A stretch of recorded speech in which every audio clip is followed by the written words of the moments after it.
Baik, mohon bantuan dari operator untuk menghentikan musiknya dan tolong untuk semua peserta dimohon untuk di-mute ya mic-nya karena acara akan segera dimulai.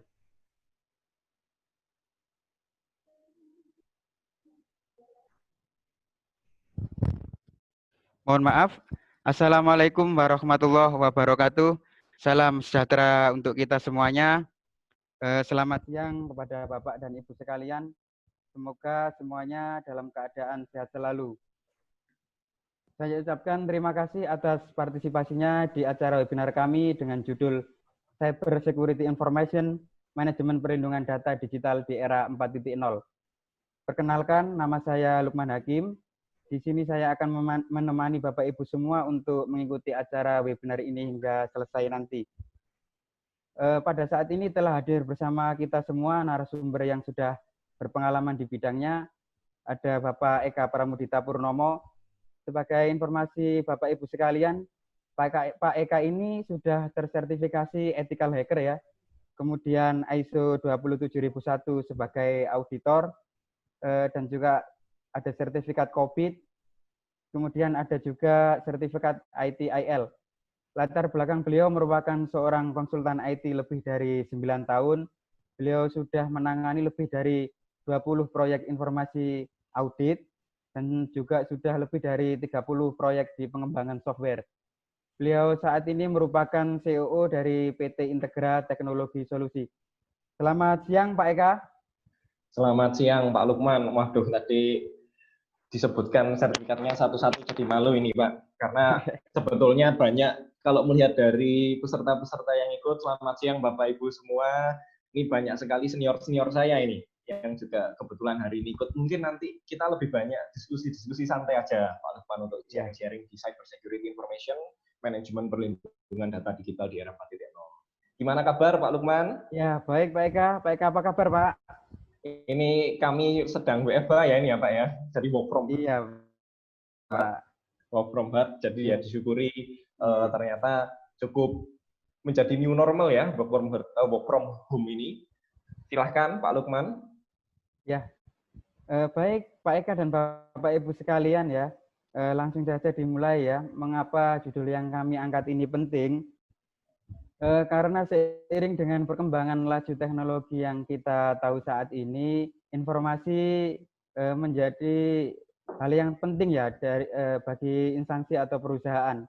Kemampuan untuk menyediakan informasi secara cepat dan akurat menjadi bagian yang penting. Seperti yang Bapak Ibu ketahui, sistem informasi menjadi sebuah bagian dari perusahaan untuk mendukung berbagai kegiatan, bahkan untuk memperoleh keuntungan ya, dan untuk memenangkan persaingan tentunya. Di situasi pandemi seperti saat ini, Pak, kita tahu bahwa banyak instansi atau perusahaan melakukan proses digitalisasi yang bertujuan untuk membantu atau mempermudah proses bisnis. Tapi kita sering lupa atau abai bahwa digitalisasi juga harusnya dibarengi dengan keamanan data itu sendiri. Seperti kita tahu, Pak Eka, akhir-akhir ini ada banyak pembobolan data. Salah satunya yang dialami oleh e-commerce ya, Pak ya, yang kebobolan data pelanggannya. Bagaimana menurut pandangan Pak Eka terkait pentingnya keamanan informasi ini? Silakan Pak Eka.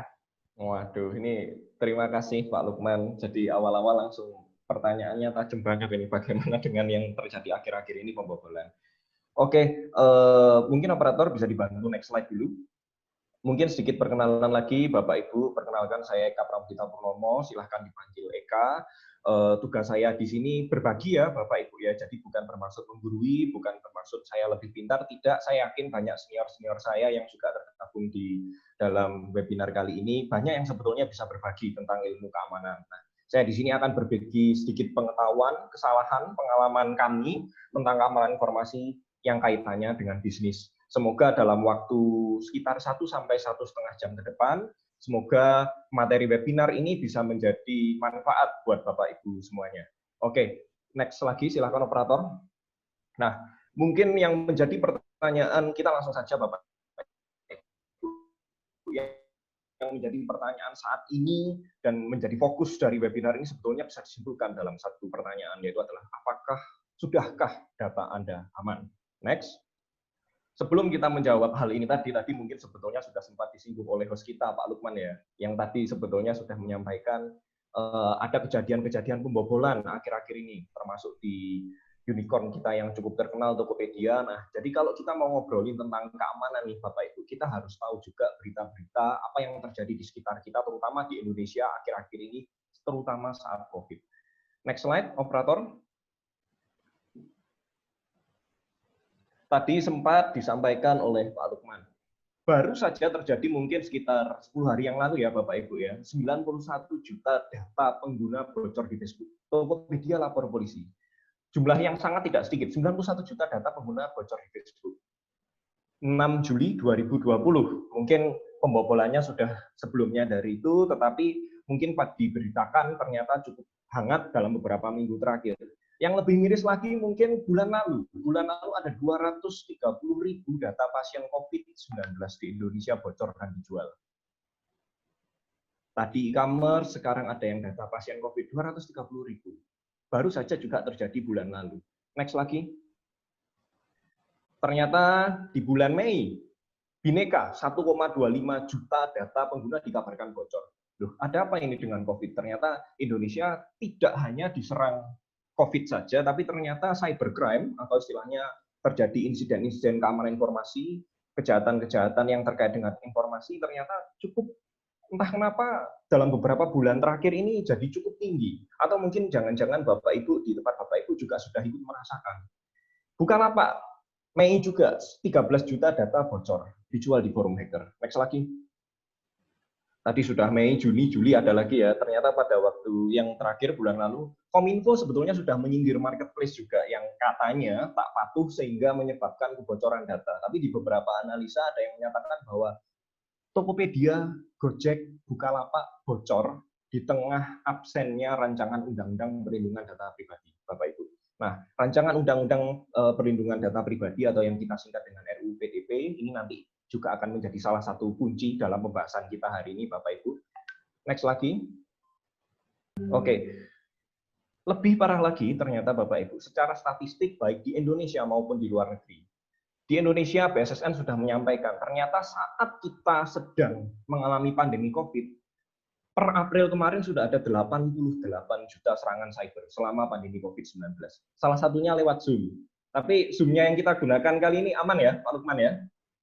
Aman Pak, karena sudah diupdate Pak ini Pak versinya. Oke, siap. Oke, 88 juta per April.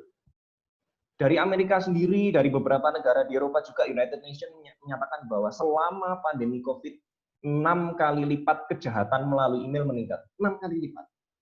Ternyata yang work from home ini tidak hanya perusahaan-perusahaan ya, tapi juga jadi peluang work from home buat dari para hacker-hacker yang ada atau yang ingin melakukan kejahatan. 6 kali lipat, Bapak Ibu. Kominfo sendiri juga pernah menyampaikan bahwa Indonesia peringkat kedua dunia ya, peringkat kedua dunia kasus kejahatan cyber. Nah, hal ini justru menjadi antara miris atau kita justru bangga ya Bapak Ibu ya. Kalau kita sebagai pelaku mungkin wah keren banget ini. Hacker dari Indonesia peringkat kedua. Tapi kalau ternyata Indonesia jadi korban, nah kita perlu berkaca juga. Oke, next. Nah, kembali lagi menjadi pertanyaan yang paling utama, apakah data di instansi Bapak Ibu aman? Di instansi ataupun di perusahaan. Next lagi, operator.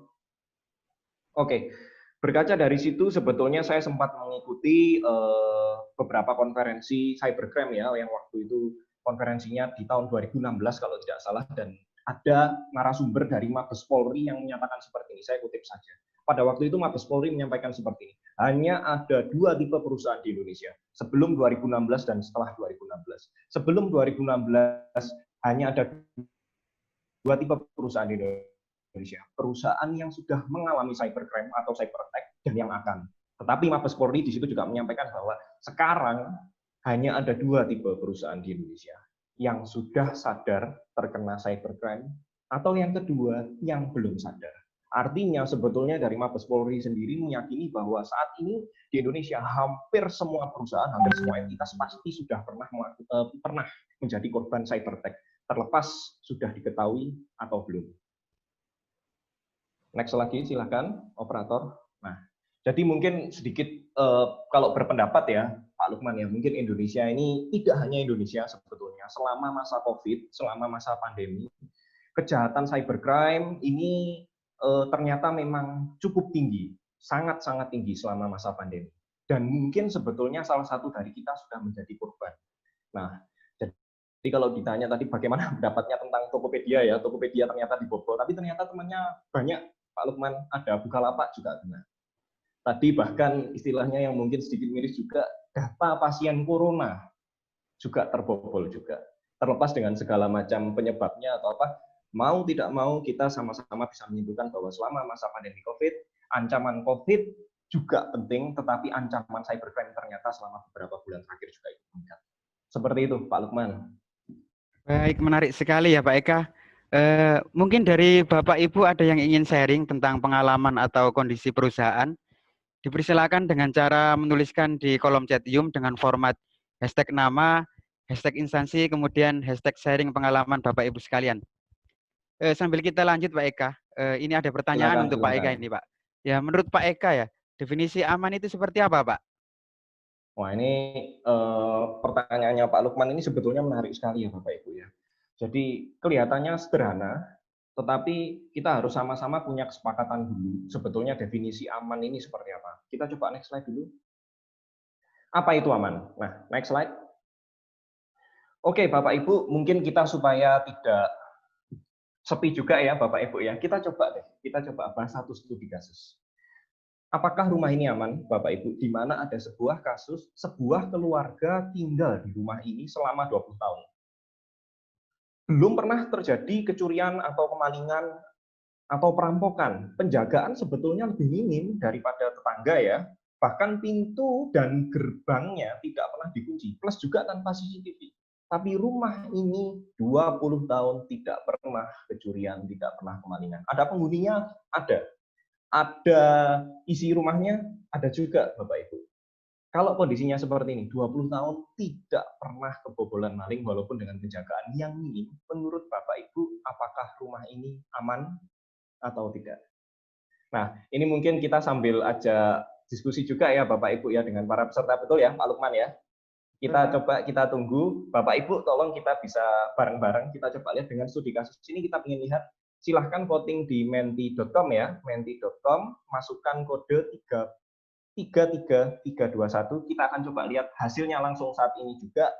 Kira-kira dari peserta, dari Bapak Ibu peserta yang ikut kali ini, lebih banyak yang bilang bahwa apakah rumah ini aman atau tidak. Silakan Pak Lukman. Ya, baik Bapak dan Ibu sekalian, mohon partisipasinya ya untuk mengikuti voting di menti.com, kemudian memasukkan kode 33321, kemudian silakan pilih salah satu dari jawaban, kemudian jangan lupa di-submit ya Bapak Ibu. Untuk operator mungkin bisa dibantu untuk nge-share linknya ya di grup chat Zoom.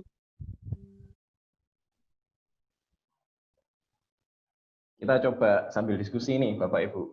Kira-kira menurut Bapak Ibu apakah ini sudah kategorinya aman atau tidak? Penjagaannya minim tapi tidak pernah ada historis kecurian.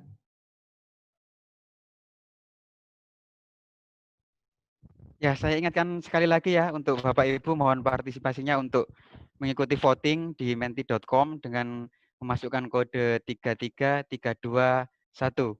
Kemudian silahkan pilih salah satu jawaban dari Bapak Ibu, kemudian submit.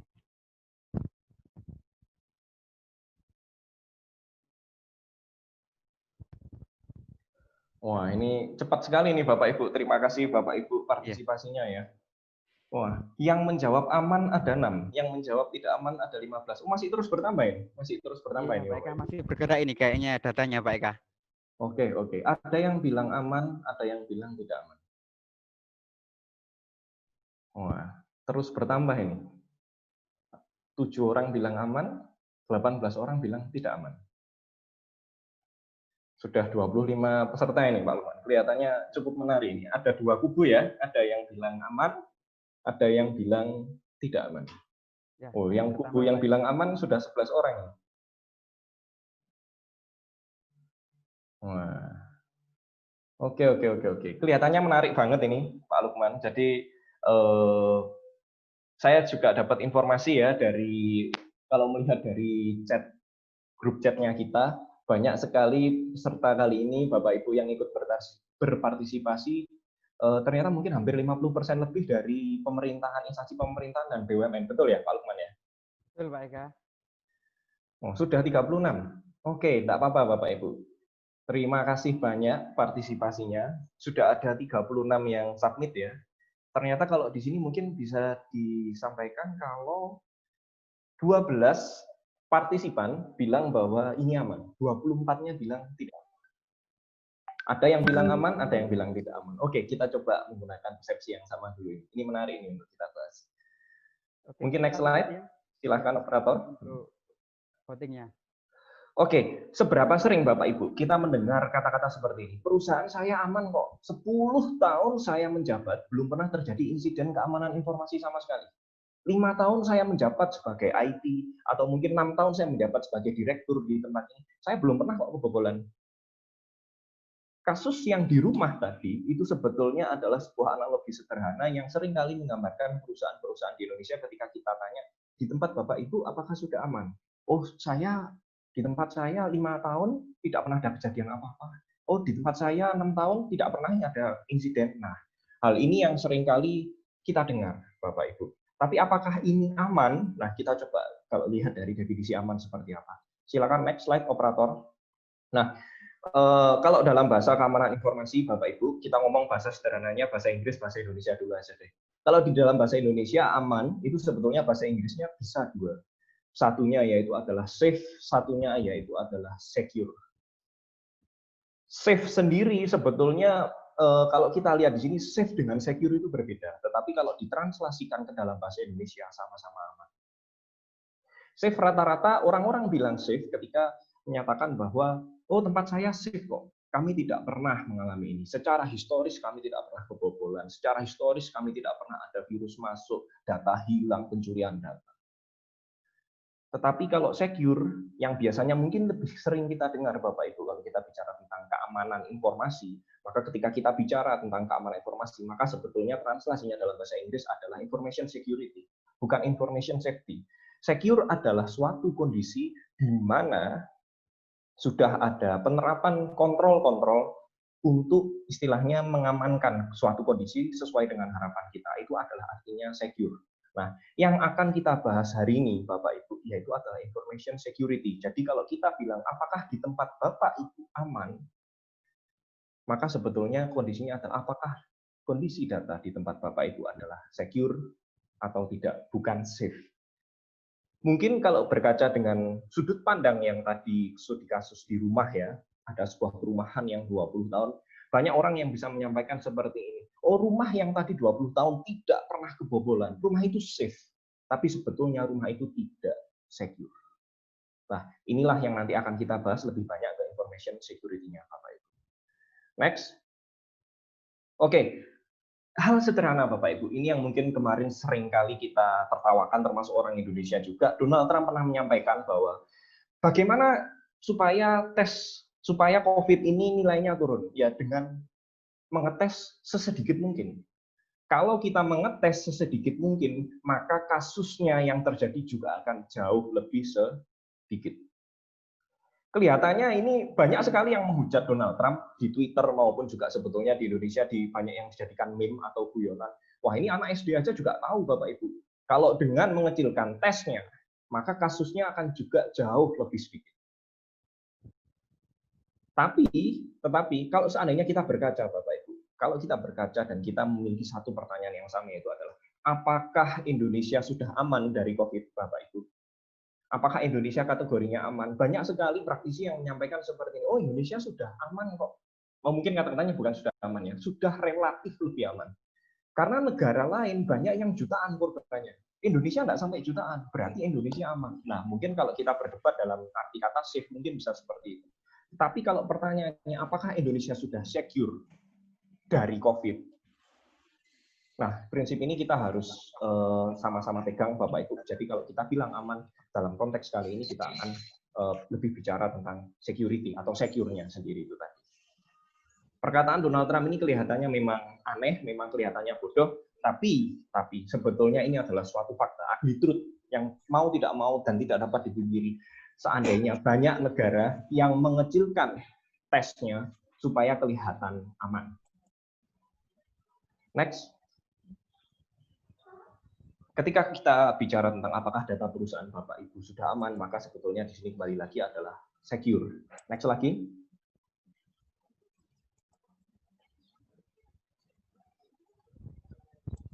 Oke, kalau kita bicara tentang information security, Bapak Ibu, atau keamanan informasi, Bapak Ibu bisa mencari di Google, bisa mencari dari banyak sekali peranala luar yang ada, tapi kalau kita boleh ambil satu, rata-rata selalu menyampaikan selalu ada 3 pilar yang sama dalam keamanan informasi. Singkatnya kalau kita bilang adalah CIA, Bapak Ibu. Ini yang paling gampang diingat, CIA, confidentiality, integrity, availability. Maksudnya seperti apa sih? Kita paling gampang kalau melihat dari sudut pandang kasus saja, Bapak Ibu. Tadi mungkin sudah pernah disampaikan, 91 juta data pengguna bocor di Facebook. Ketika bocor, di sini kan ada data pengguna yang seharusnya sifatnya rahasia, bocor. Maka berarti pilar keamanan informasi yang sedang diancam, yang sudah terancam adalah confidentiality, atau kita bilangnya adalah kerahasiaan. Lalu yang kedua, integrity. Integrity di sini, oke, contoh kasus yang paling sederhana seperti apa daripada saya jabarkan definisinya secara bahasa Indonesia mungkin lebih membosankan Bapak Ibu. Integrity contoh kasus yang paling sederhana seperti ini mungkin di Indonesia sangat terkenal pada waktu itu kalau saya tidak salah ingat tahun lalu. Di bulan Juli juga tahun lalu. Berarti sudah setahun ya ini Bapak Ibu. Saldo rekening nasabah berubah. Ini penjelasan Pak Mandiri. Yang seharusnya mungkin 1 miliar saldonya, mungkin saldonya Pak Lukman di rekening 1 miliar, ternyata gara-gara ada kejadian, nolnya hilang 1, jadi 100 juta. Kerahasiaannya tetap terjaga, tetapi integritas datanya, atau istilahnya adalah keaslian, keakuratan data itu, apakah data itu bisa dipertanggungjawabkan dengan nilai pada saat itu adalah integrity, Bapak Ibu. Ketika Bapak Ibu ternyata nilai rekeningnya adalah berubah atau ternyata tidak sesuai, maka integritinya yang diserang. Hacker-hacker rata-rata sangat suka dalam merusak integrity ini, Bapak Ibu. Next, yang di availability. Kembali dulu, operator. Oke, yang next yang di availability, Bapak Ibu. Ada contoh kasus yang mungkin terjadi juga barusan ya, Bapak Ibu ya. Situs resmi DPR tidak bisa diakses. Diduga dibobol peretas, dan sebetulnya sudah ada berita yang mengklarifikasi hal tersebut. Memang pada waktu itu ada peretasan, istilahnya, atau ada penyerangan ya Bapak Ibu ya. Ada penyerangan sehingga tidak bisa diakses. Availability atau dalam bahasa Indonesianya adalah ketersediaan. Ketika suatu situs di perusahaan Bapak Ibu atau Bapak Ibu punya sistem mungkin, contoh di sini adalah situs resmi DPR tidak bisa diakses, maka pilar keamanan yang ketiga yaitu availability-nya sedang terancam Bapak Ibu. Contoh yang lain lagi mungkin beberapa kali ini dalam setahun terakhir kita mungkin kalau merasakan sempat ada sesekali WhatsApp kita tidak bisa akses, Facebook kita tidak bisa akses, YouTube ada beberapa hari di tahun lalu kalau tidak salah itu juga tidak bisa diakses, Instagram. Nah, itu maka yang sedang bermasalah adalah availability-nya. Keamanan informasi adalah suatu ketiga dari pilar ini sama-sama tidak bermasalah. Ada salah satu saja pilar ini yang bermasalah, berarti pada saat itu juga kita kategorikan sebagai insiden keamanan informasi, Bapak Ibu. Confidentiality, integrity, availability. Biasanya kalau hacker, yang paling sering di Indonesia sih bobolnya yang availability ya Bapak Ibu ya. Tidak bisa diakses, diduga dibobol peretas. Tapi sebetulnya kalau di luar negeri yang istilahnya mungkin menghasilkan banyak sekali uang, itu justru di confidentiality dan di integrity. Termasuk salah satunya yang ini. Saya yakin Tokopedia dan Bukalapak itu sebetulnya sudah pernah mendapat ancaman sebetulnya. Biasanya rata-rata modusnya adalah dikirim dulu dari hacker itu ke pihak yang terkait, entah itu Tokopedia atau Bukalapak, lalu diancam silahkan masukkan nilai sekian ke dalam rekening Bitcoin ini. Jika Anda tidak mau memberikan ini, maka kami akan bocorkan. Karena rata-rata modus hacker, apalagi kalau kita bilang 91 juta data, jutaan data, rata-rata biasanya modusnya adalah nilai uang. Kecuali kalau ternyata modusnya adalah politik. Nah, ini ceritanya beda lagi, Bapak Ibu. Tapi kita akan coba sharing-sharing soal ini di waktu yang lain. Kembali lagi, silahkan Bapak Ibu, kalau ternyata Bapak Ibu ada pertanyaan, ingin sharing-sharing, ingin cerita-cerita, kita sifatnya diskusi ya Bapak Ibu ya. Silahkan nanti menyampaikan di kolom chat. Kita akan coba sambil bahas terus materi-materi ini, semoga materi ini bisa bermanfaat. Next lagi. Nah, seperti itu Pak Lukman. Jadi kalau kita bicara tentang definisi aman dan dalam sudut pandang keamanan informasi, contoh kasus-kasusnya seperti tadi, semoga ini bisa menjadi pemahaman bersama. Semoga ini bisa menjadi pemahaman bersama buat kita bahwa ketika kita bilang keamanan informasi, oke, berarti kita punya pemahaman yang sama. Kembali lagi silahkan Pak Lukman, mungkin seperti itu jawaban saya untuk yang tadi apa itu definisi aman. Baik, menarik sekali ya Pak Eka. Seperti yang Pak Eka jelaskan tadi bahwa pilar keamanan informasi ada 3 ya, confidentiality, integrity, dan availability. Kalau lebih mudahnya bisa disingkat CIA ya Pak ya. Betul. Gampang ya? Iya, Ingatnya gampang Pak, CIA itu kan CIA dari ya. ya, CIA. Iya, dari Amerika ada juga itu Pak. Gimana kalau kita bikin diskusi ini Pak, biar tidak ngantuk. Jika Bapak Ibu menjadi investor ya, ini ada satu pertanyaan. Jika Bapak Ibu menjadi investor, bagaimana cara Bapak atau Ibu mengetahui bahwa perusahaan yang akan Bapak Ibu invest itu mempunyai keamanan informasi yang baik? Oke. Jawaban ini bisa ditulis di kolom Chatium dengan format hashtag nama Bapak Ibu, hashtag instansi, kemudian hashtag jawaban. Silakan Bapak Ibu. Oke, ini langsung kita ke pertanyaan yang cukup tajam ya, Pak Lukman ya. Jadi harapannya Bapak Ibu peserta di sini juga kita sambil sharing-sharing, sambil diskusi juga. Kalau seandainya Bapak Ibu adalah seorang investor ya, tadi kasusnya ini ya Pak Lukman ya. Iya Pak. Bagaimana cara Bapak Ibu memastikan perusahaan yang akan Bapak Ibu invest sudah memiliki keamanan informasi dengan baik? Silahkan Bapak Ibu yang ingin memberikan masukan, sharing. Sambil kalau seandainya ada pertanyaan yang lain, silahkan juga ya Pak Lukman ya. Iya, silakan dipersilakan untuk Bapak Ibu. Jika ada pertanyaan, silakan bisa dituliskan di kolom chat Zoom ya, atau bisa raise hand, Pak, atau mengangkat tangan. Oke, terima kasih. Nah, sambil lanjut ya Bapak Ibu ya. Jadi, nah ini, waduh, ini ada jawaban yang sangat sangat menarik ini. Mungkin operator boleh diberikan kesempatan buat Pak Wildan Ismail ini, Pak. Iya. Untuk operator bisa dibantu untuk mengaktifkan mic dari Pak Wildan. Pak Wildan ini memberi jawaban, saya akan coba meretas sistem keamanannya. Wih. Waduh, Menarik ini Pak Eka. menarik Ya. sekali ini Pak Ustaz. Berarti langsung dites langsung ini Pak. Iya, Ya, selamat silakan Pak siang Wildan. Pak Wildan. Ya, baik. Terima kasih Pak Lukman dan Pak Eko. Iya, Ya. iya Pak Ya. Wildan. Waduh. Ya, sesuai dengan jawaban yang kami sampaikan di forum chat, ya mungkin seperti itu Pak. Jadi, ya mungkin kami juga memiliki kemampuan yang kurang terbatas, tapi ya sebisa mungkin akan kami coba untuk bagaimana meretas sistem keamanannya. Kalau memang bisa kami retas atau bisa kami itu, ya berarti ya tanda kutip sistem keamanannya kurang baik begitu Pak. Mungkin itu jawaban dari kami. Terima kasih. Terima kasih Pak Wildan. Waduh, ini macam-macam ini ya ternyata pertanyaan jawabannya. Oke, terima kasih banyak Pak Wildan. Jadi tadi sempat disampaikan.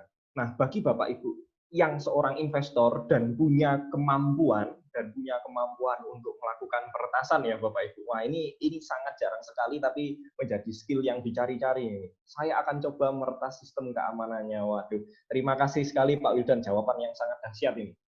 Nah, tetapi kembali lagi Bapak Ibu, memang kita juga perlu hati-hati ya dalam melakukan peretasan sistem keamanan, karena memang pada saat seperti ini, kalau di Indonesia sekarang ini, yang lagi tren ya Bapak Ibu, sedikit-sedikit ada masalah, sedikit-sedikit ada kasus yang dilakukan adalah dituntut Bapak Ibu. Jadi hati-hati juga Pak Wildan, kalau seandainya ternyata perusahaan yang kita coba retas ya, ternyata mereka justru tidak suka atau mungkin malah melaporkan, sekarang ini zamannya apa-apa sedikit-sedikit dituntut di Indonesia. Tapi sangat menarik sekali dan sebetulnya ini jawaban yang sangat praktis Bapak Ibu. Kalau kita ingin tahu apakah perusahaan yang akan kita investasi sudah memiliki aman informasi yang baik, cara paling gampang adalah ya sudah kita coba aja kita retas. Tetapi mungkin ini lebih banyak berlaku untuk para praktisi IT dan saya yakin di banyak partisipan yang juga Bapak Ibu ini memiliki pengalaman IT. Oke, ada jawaban selanjutnya lagi nih ya Pak Lukman ya. Kita coba baca satu-satu, tidak apa-apa ya Pak Lukman ya. Ya, silakan Pak. Ya, ada dari Ibu Galuh dari ADC.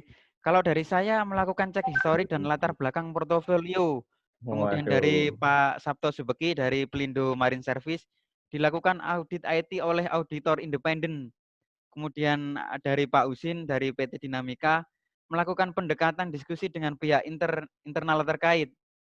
Ada dari Ibu Ella Putri audit keamanan informasi. Kemudian dari sudah Pak Eka. Oh sudah. Ya, sudah. Ada 5 ya. Menarik Ya, sekali ada. Bapak Ibu. Kembali lagi untuk Bu Galuh, Pak Eki, Pak Husin, dan juga Bu Ella Putri ya. Terima kasih, terima kasih. Wah ini ada yang Pak Joseph juga. Salah satunya minta apakah perusahaan tersebut sudah punya ISO 27001. Wah ini. Nah, kembali lagi Bapak Ibu. Jadi kalau kita bicara tentang kasus ini ya Bapak Ibu ya, banyak sekali cara dan kembali lagi adalah sangat di sini bergantung dengan kemampuan yang Bapak Ibu punya dan waktu serta resource kembali lagi. Kalau sebagai seorang investor Bapak Ibu punya waktu yang cukup banyak, punya uang ya, kata-katanya punya uang lebih, mungkin salah satu cara yang paling gampang betul yang disampaikan Pak Eki dan Bu Ella. Audit saja sudah, saya kan mau invest di perusahaan ini. Undang aja, mungkin kita minta ada auditor IT, mungkin bahkan tadi bekerja sama dengan Pak Wildan ya, yang akan mencoba meretas sistem keamanannya. Kita coba hire orang-orang yang sudah pengalaman, orang-orang yang sudah terbiasa melakukan hacking, mungkin seperti itu ya. Kita coba untuk kita hire, kita bilang ke perusahaan tersebut, saya ingin invest di perusahaan Anda, tapi saya coba mau audit dulu. Betul enggak keamanan informasinya terjaga atau tidak?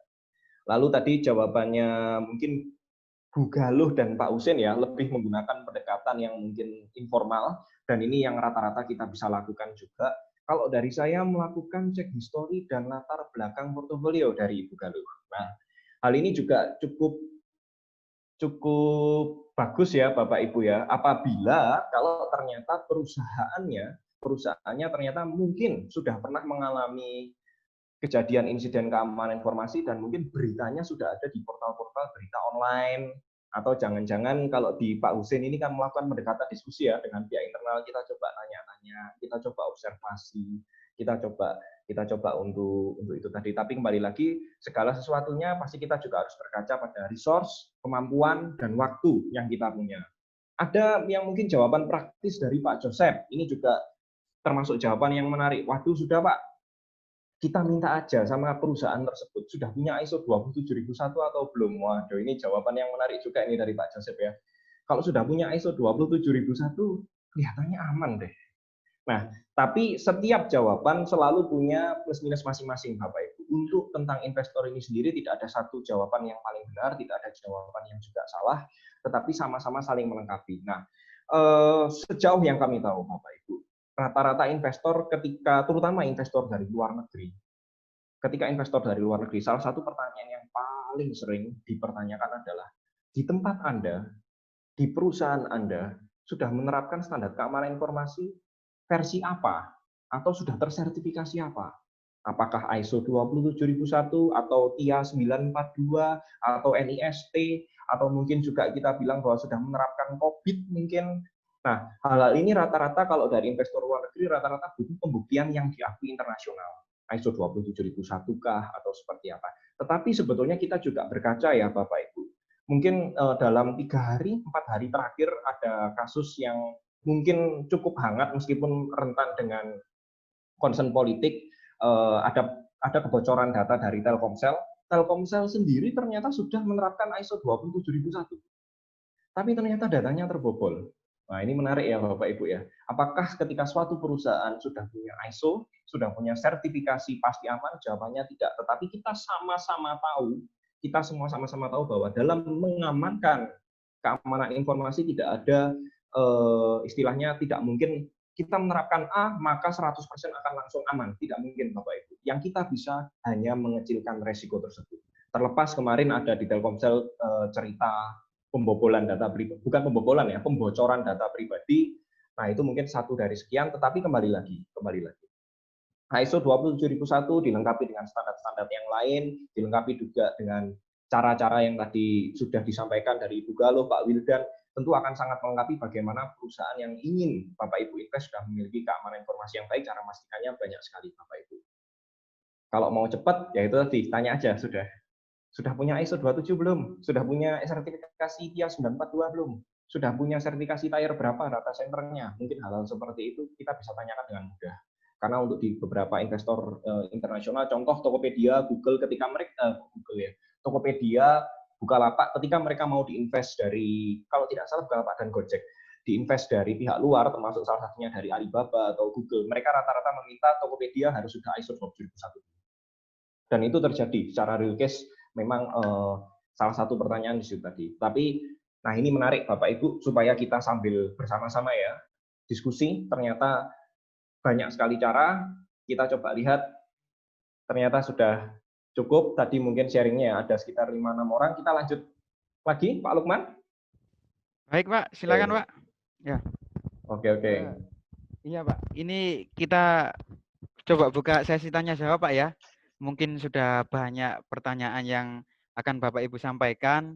Silakan bagi Bapak Ibu yang ingin bertanya untuk menuliskan di kolom chat Zoom dengan format hashtag nama Bapak Ibu, hashtag instansi, kemudian hashtag pertanyaan. Silakan Bapak Ibu. Oke. Ini kita masih punya 2 sesi lagi ya, Pak Lukman ya. Kita sambil coba break dulu, kira-kira kalau ada pertanyaan. Kalau tidak ada pertanyaan, kita lanjut dulu. Oh, boleh Pak.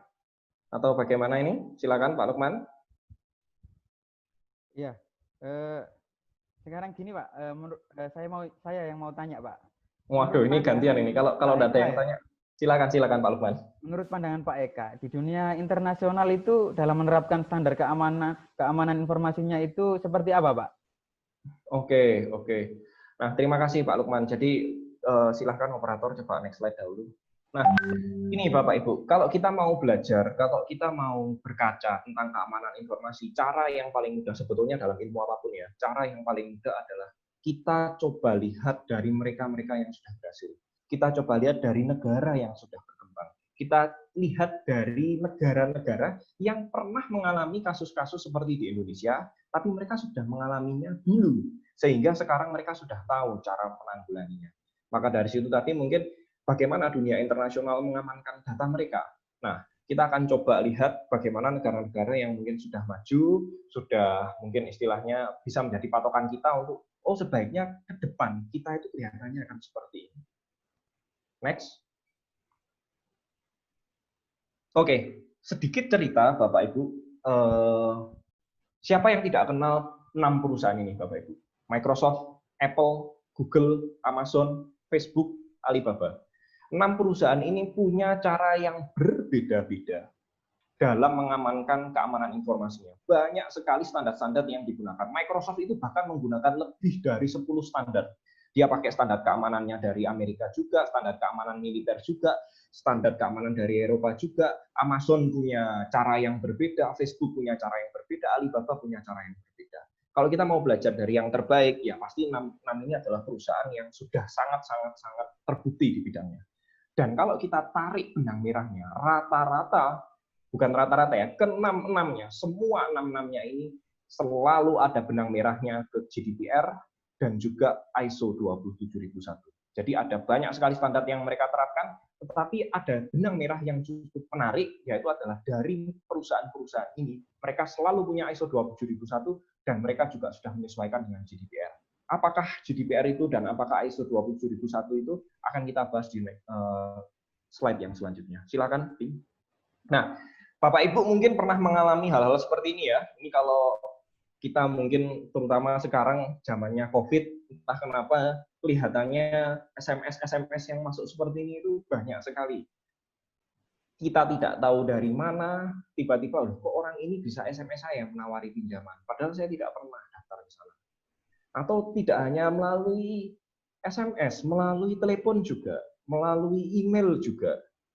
Banyak sekali kadang spam-spam email, spam-spam istilahnya nomor SMS, atau juga telepon yang masuk ke kita tanpa kita tahu, loh Anda tahu nomor saya dari mana? Anda bisa dapat data saya dari mana? Bahkan ada beberapa yang cukup unik, ini yang mungkin di warna hitam yang nomor 3 ya Bapak Ibu ya, itu saya mendapatkan dia tahu nama saya, jadi ditulis Eka saya kangen kamu. Waduh, ini masih ingat kita yang 10 tahun lalu, lihat fotonya di bla bla bla bla bla bla. Padahal ketika kalau seandainya kita klik link tersebut, sebetulnya link tersebut jebakan, isinya jebakan agar kita untuk mengklik itu tadi. Terlepas ada yang tujuannya penipuan, terlepas ada yang tujuannya untuk simpan pinjam, terlepas ada yang mungkin tujuannya dia itu untuk mungkin mengabarkan atau istilahnya memberitakan berita-berita yang tidak benar.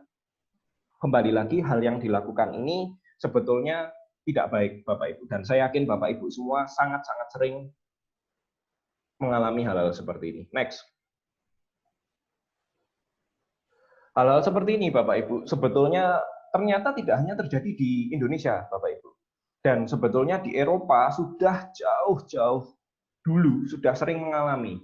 Jadi apa yang sekarang sedang dialami di Indonesia, banyak sekali penipuan melalui mungkin Gojek yang WhatsApp, lalu juga penipuan melalui SMS, penipuan melalui telepon. Di Eropa sudah sering kali mengalami hal itu, dan itu adalah hal yang wajar dulu. Nah, bagaimana Eropa menangani hal ini? Kita coba lihat ini, Bapak Ibu. Inilah yang dimaksud dengan GDPR. Nah, bayangkan ketika ada suatu peraturan GDPR itu sendiri, kalau kita baca sebetulnya kepanjangannya adalah General Data Protection Regulation, atau kalau dalam bahasa Indonesia ya mungkin ya kita ngomongnya adalah anggap saja Undang-Undang Perlindungan Data. Undang-Undang Perlindungan Data. Ketika Undang-Undang Perlindungan Data ini diterapkan di Eropa, Bapak Ibu, berita-beritanya yang cukup menarik pada waktu itu ya, tahun 2018, sekitar 2 tahun yang lalu, sebetulnya undang-undang ini sudah disahkan 2016, tapi perusahaan-perusahaan di Eropa diberikan waktu 2 tahun. 2 tahun, kalau Anda tidak menerapkan pengamanan data seperti ini, maka 2018 pilihannya Anda 2. Tutup atau dituntut. Sudah, pilihannya 2 itu. Di berita yang kiri kita bisa lihat, banyak sekali portal-portal berita Amerika yang setelah GDPR ini diterapkan pada tahun 2018, akhirnya mereka memilih untuk ditutup. Kenapa? Karena mereka belum siap. Begitu juga yang di sebelah kanan. Bahkan perusahaan besar seperti Facebook dan Google pada saat itu, gara-gara GDPR, mereka bahkan terancam dituntut. Sebegitu besarnya peraturan ini, sebegitu besarnya istilahnya undang-undang ini di Eropa, karena mungkin sebetulnya kalau di kita itu seringkali mendengar istilah kayak gini, wah Indonesia ini tidak aman, nomor saya ini gampang sekali didapatkan oleh orang, saya seringkali mendapatkan SMS tidak jelas, email tidak jelas. Jangan salah Bapak Ibu, negara lain pun juga seperti itu. Di Eropa pun juga seperti itu, dan pada waktu itu kasusnya jauh lebih banyak. Tetapi mereka sudah mengalami dulu, dan kali ini mereka sudah lebih banyak lagi menangkal.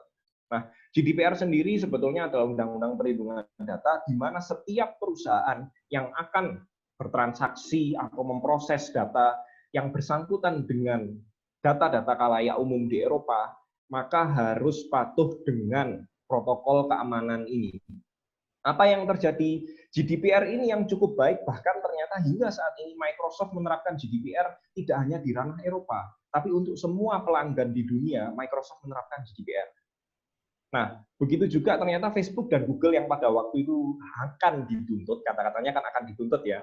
Sebetulnya sudah dituntut, tapi ternyata melalui negosiasi ternyata oke, kita akan segera patuhi GDPR-nya dalam waktu bla bla bla sekitar 6 bulan dan segala macam.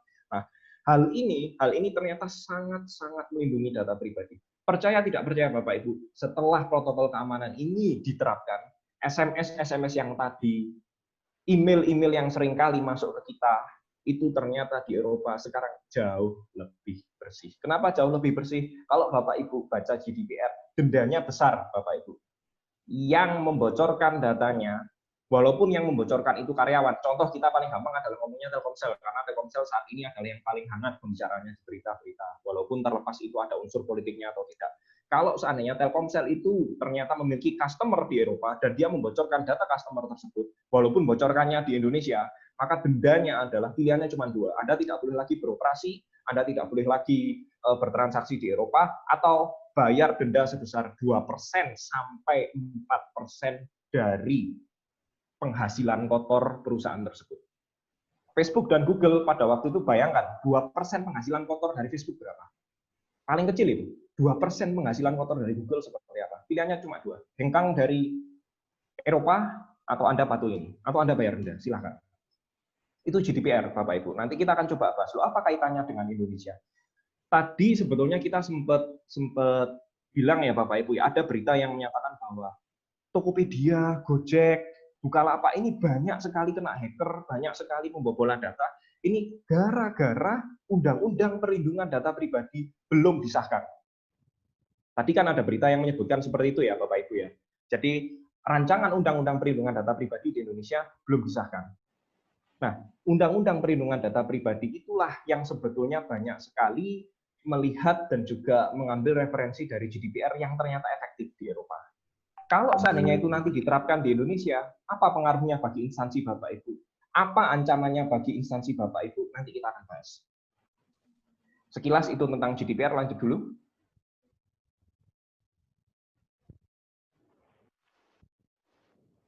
Oke, selain GDPR Bapak Ibu, kalau Bapak Ibu istilahnya mungkin kita di IT atau kita di dunia keamanan informasi, kalau Bapak Ibu biasanya selalu pertanyaannya sederhana, apa sih 10 top insiden terbesar keamanan informasi dalam 10 tahun terakhir? Rata-rata 3 kasus ini pasti akan keluar Bapak Ibu. Kenapa? Karena 3 kasus ini kerugiannya mencapai triliunan. Bahkan mungkin kalau 3-3-nya digabung, sebetulnya kerugiannya pada waktu itu dicampur, digabung, buat membayarin istilahnya ya, dibuat untuk membayarkan hutang Indonesia kelihatannya lunas kalau seandainya pada waktu itu datanya disumbangkan. Kok datanya disumbangkan? Dendanya disumbangkan. Nah, 3 ini terjadi, Bapak Ibu, ada yang di Asia. Saya yakin di berita yang paling kiri, Bapak Ibu, 50 juta akun dibobol. Facebook siap-siap digugat. 50 juta akun dibobol, Bapak Ibu. Saya yakin Bapak Ibu tahun lalu seharusnya sudah mendengar berita ini karena berita ini sangat populer dan termasuk di Indonesia juga. 50 juta akun dibobol. Percaya tidak percaya, kelihatannya 50 juta akun dibobol. Loh, apa kerugiannya? Kalau Bapak Ibu yang mungkin istilahnya sempat pada waktu itu mengikuti juga, sahamnya dari Facebook turun, Bapak Ibu. Dan kalau dikurskan ke Indonesia, penurunan nilai sahamnya mencapai ratusan triliun. Kalau istilahnya mungkin Mark Zuckerberg yang sebagai salah satu pemilik ya, salah satu pemilik Facebook, walaupun dia sahamnya ternyata sudah kurang dari 10%, itu saja dia mengalami kerugian puluhan triliun. Hanya gara-gara 50 juta akun dibobol. Bayangkan kalau tadi Tokopedia ya, Bapak Ibu ya, Tokopedia 91 juta akun. Mungkin sedikit lebih parah, tetapi pada waktu itu dampak terbesarnya di Facebook adalah reputasi dan loss dari capital dari saham, nilai saham yang cukup tinggi, dan pada waktu itu juga Facebook juga mendapatkan tuntutan. Oke, yang nomor 2 Bapak Ibu, tidak kalah besar, dan kalau di Indonesia ini mungkin Equifax ya, Equifax itu kalau di Indonesia mungkin kita bahasanya seperti ini Bapak Ibu. Bayangkan kalau di Indonesia ada satu badan, saya tidak tahu nama badannya apa ya, ada satu badan di mana kalau Bapak Ibu rata-rata kita punya kartu kredit ya Bapak Ibu ya, kartu kredit dari BCA, kartu kredit dari Bank Mandiri, kartu kredit dari mungkin HSBC, kartu kredit dari mungkin Bank Panin atau mungkin bank-bank yang lain yang ada. Semua data-data kartu kredit itu harus dilaporkan, harus tercatat di satu badan di Indonesia. Apakah itu kita sebutnya Bank Indonesia ataukah Badan Pengawas Kredit atau seperti apa, saya kurang tahu nama badannya di Indonesia, tapi itulah Equifax di Amerika. Ketika semua data kartu kredit di Amerika, baik dari bank manapun, semua disimpan, tercatat, terpusat di Equifax, dan pada waktu itu terbobol, 143 juta orang yang pada waktu itu terkena imbasnya. Dapat terkena imbasnya ya Bapak Ibu ya. Ya, istilahnya mungkin sampai sekarang pun efeknya masih ada Bapak Ibu. Kalau Bapak Ibu suka kadang lihat di Facebook, kadang lihat di beberapa website-website yang menjual data kartu kredit, coba-coba kan gitu kan, atau istilahnya mungkin kata-katanya carding. Nah, salah satunya ya gara-gara ini juga dulu. 143 juta. Data bukan kartu kredit ya, data orang yang ada data kartu kreditnya di Equifax dibobol. Pada waktu itu kalau tidak salah tahun 2017, 3 tahun yang lalu.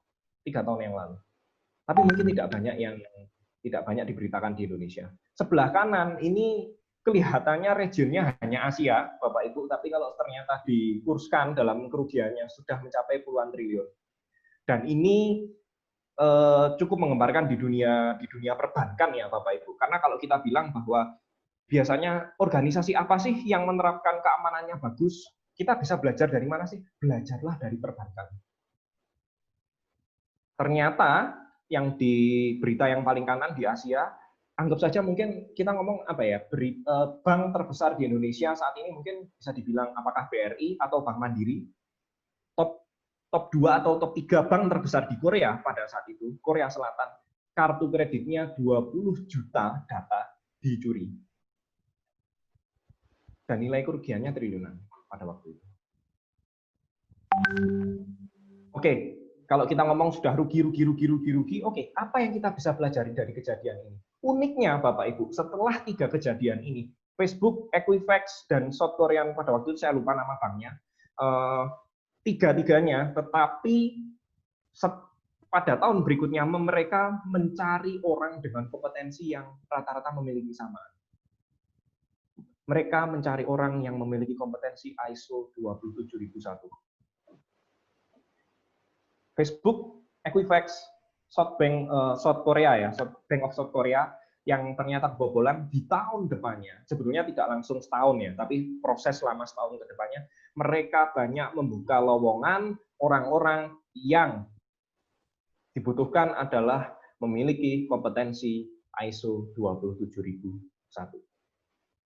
Apakah berarti ketika suatu perusahaan sudah menerapkan ISO 27001 pasti tidak akan terkena lagi kejadian seperti ini?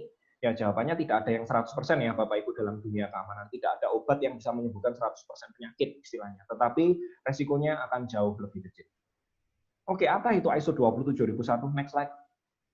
Nah, prinsipnya seperti ini Bapak Ibu. Kalau Bapak Ibu ikut standar keamanan bank, kalau Bapak Ibu ikut standar pengamanan di rumah sakit atau standarnya Kominfo, rata-rata standar-standar tersebut memiliki rentan waktu. Gimana sebetulnya kalau kita sama-sama tahu Bapak Ibu di dalam dunia keamanan informasi, apa yang kita terapkan sebagai kontrol hari ini belum tentu ampuh besok, belum tentu ampuh tahun depan. Kenapa? Karena pencuri dan polisinya sama-sama selalu kejar-kejaran. Hackernya pun juga minggu depan, besok, tahun depan jauh lebih pintar. Mereka menemukan cara-cara yang baru. Tidak hanya hacker, istilahnya kriminal-kriminal ternyata percaya tidak percaya lebih dari 50% pembobolan data. Kita kalau berkaca dari 3 yang tadi ya Bapak Ibu ya, dari Equifax dan juga dari yang bank dari Korea, satunya ternyata dari orang dalam, satunya dari orang luar. Dan lucunya sebetulnya kalau kita analisa lagi penyebabnya kembali lagi orang dalam. Di Equifax maupun di tadi namanya apa itu bank dari Korea Selatan. Oke, ISO 27001 di sini memberikan mungkin inspirasi seperti ini Bapak Ibu. Kalau Bapak Ibu menggunakan cara yang lama untuk menutupi keamanan zaman sekarang, ya istilahnya ya Bapak Ibu percuma. Karena pencuri-pencurinya sudah menggunakan cara-cara baru.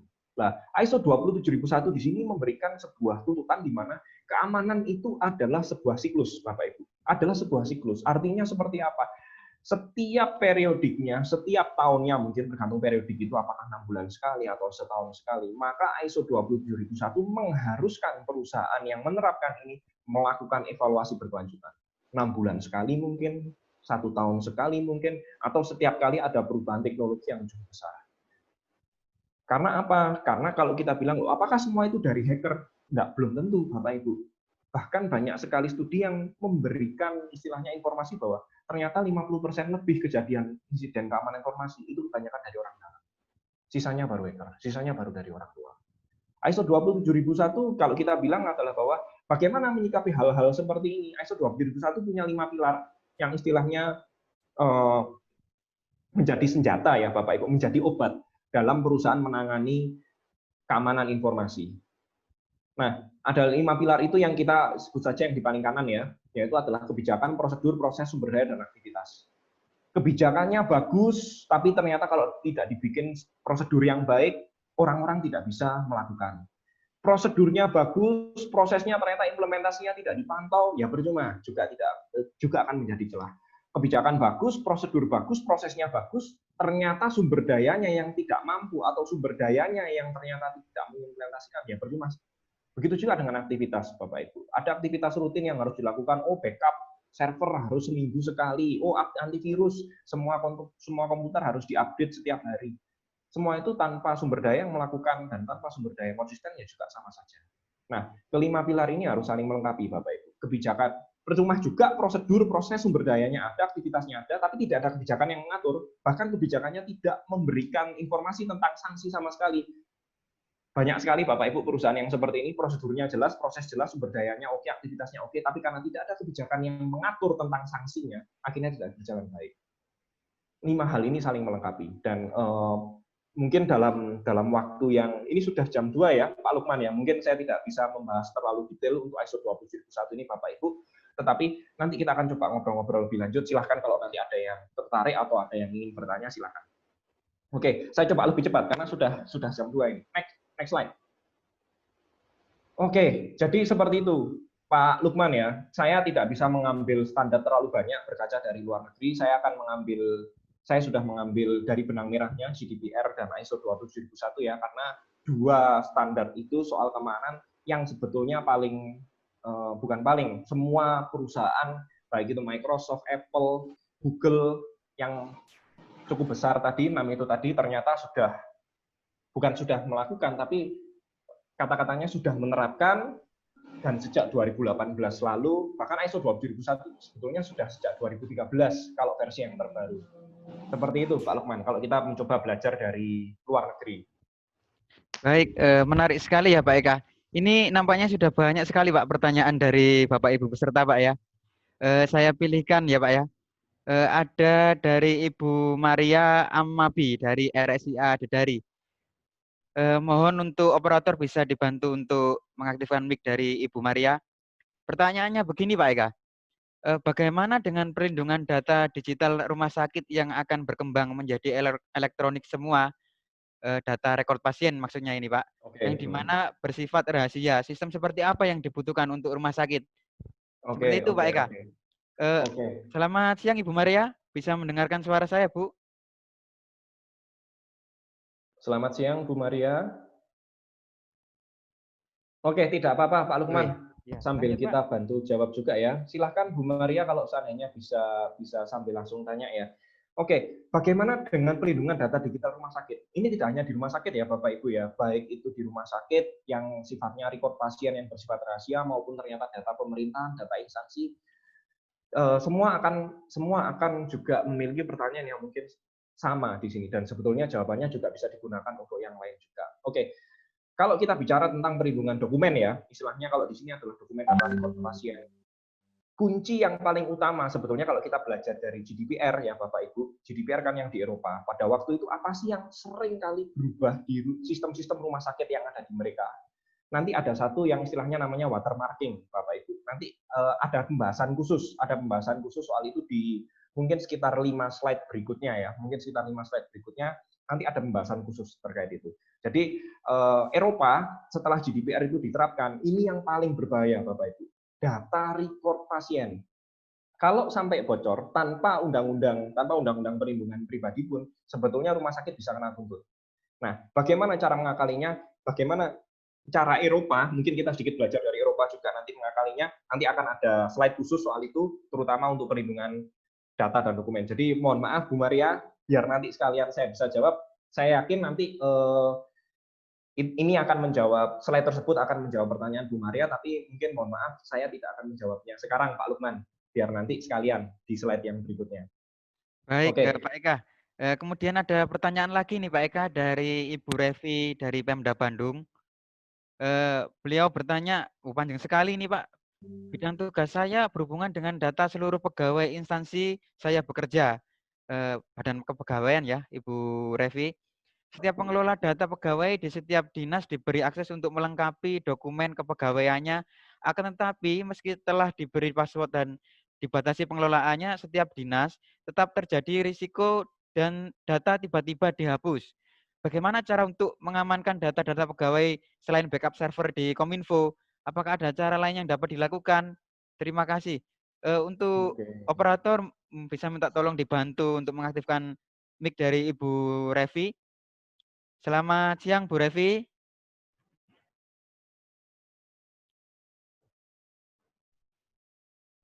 nampaknya Bu Revi tidak menjawab ini Pak. Pak Eka.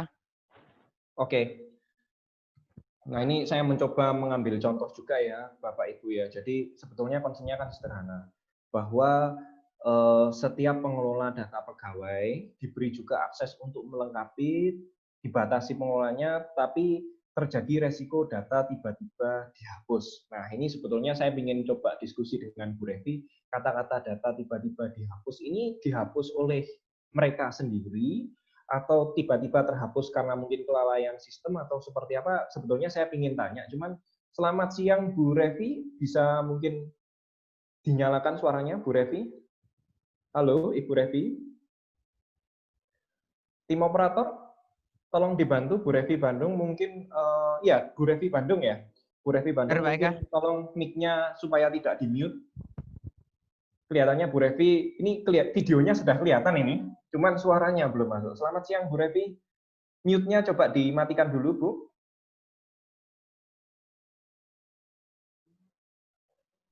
Oh, maaf, tidak bisa menjawab langsung. Oke. Sudah menyiapkan dokumen untuk inspektorat. Oke, tidak apa-apa. Selamat siang, Bu Revi.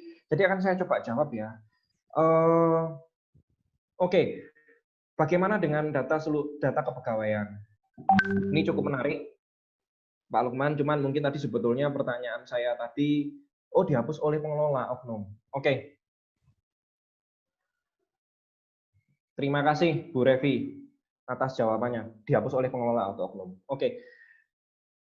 Kita di sini sebetulnya Bapak Ibu, kita di sini perlu belajar, kita sangat perlu belajar dan berkaca juga. Dan seperti ini cukup sering terjadi. Dan sebetulnya saya yakin tidak hanya terjadi di ranah yang diketahui oleh Bu Revi.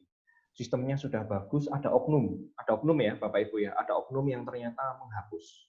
Nah, apakah oknum ini punya kemampuan IT atau ternyata dia memiliki hak akses lebih atau seperti apa, terlepas dari apapun itu sebetulnya kalau kita bicara corrective action yang paling mudah adalah yang pertama. Setelah GDPR diterapkan di Eropa ya Bapak Ibu, banyak sekali sistem yang dituntut, banyak sekali sistem atau aplikasi ya yang dituntut bahwa siapa yang menghapus, siapa yang merubah datanya, dan perubahan apa sebelumnya itu harus disimpan.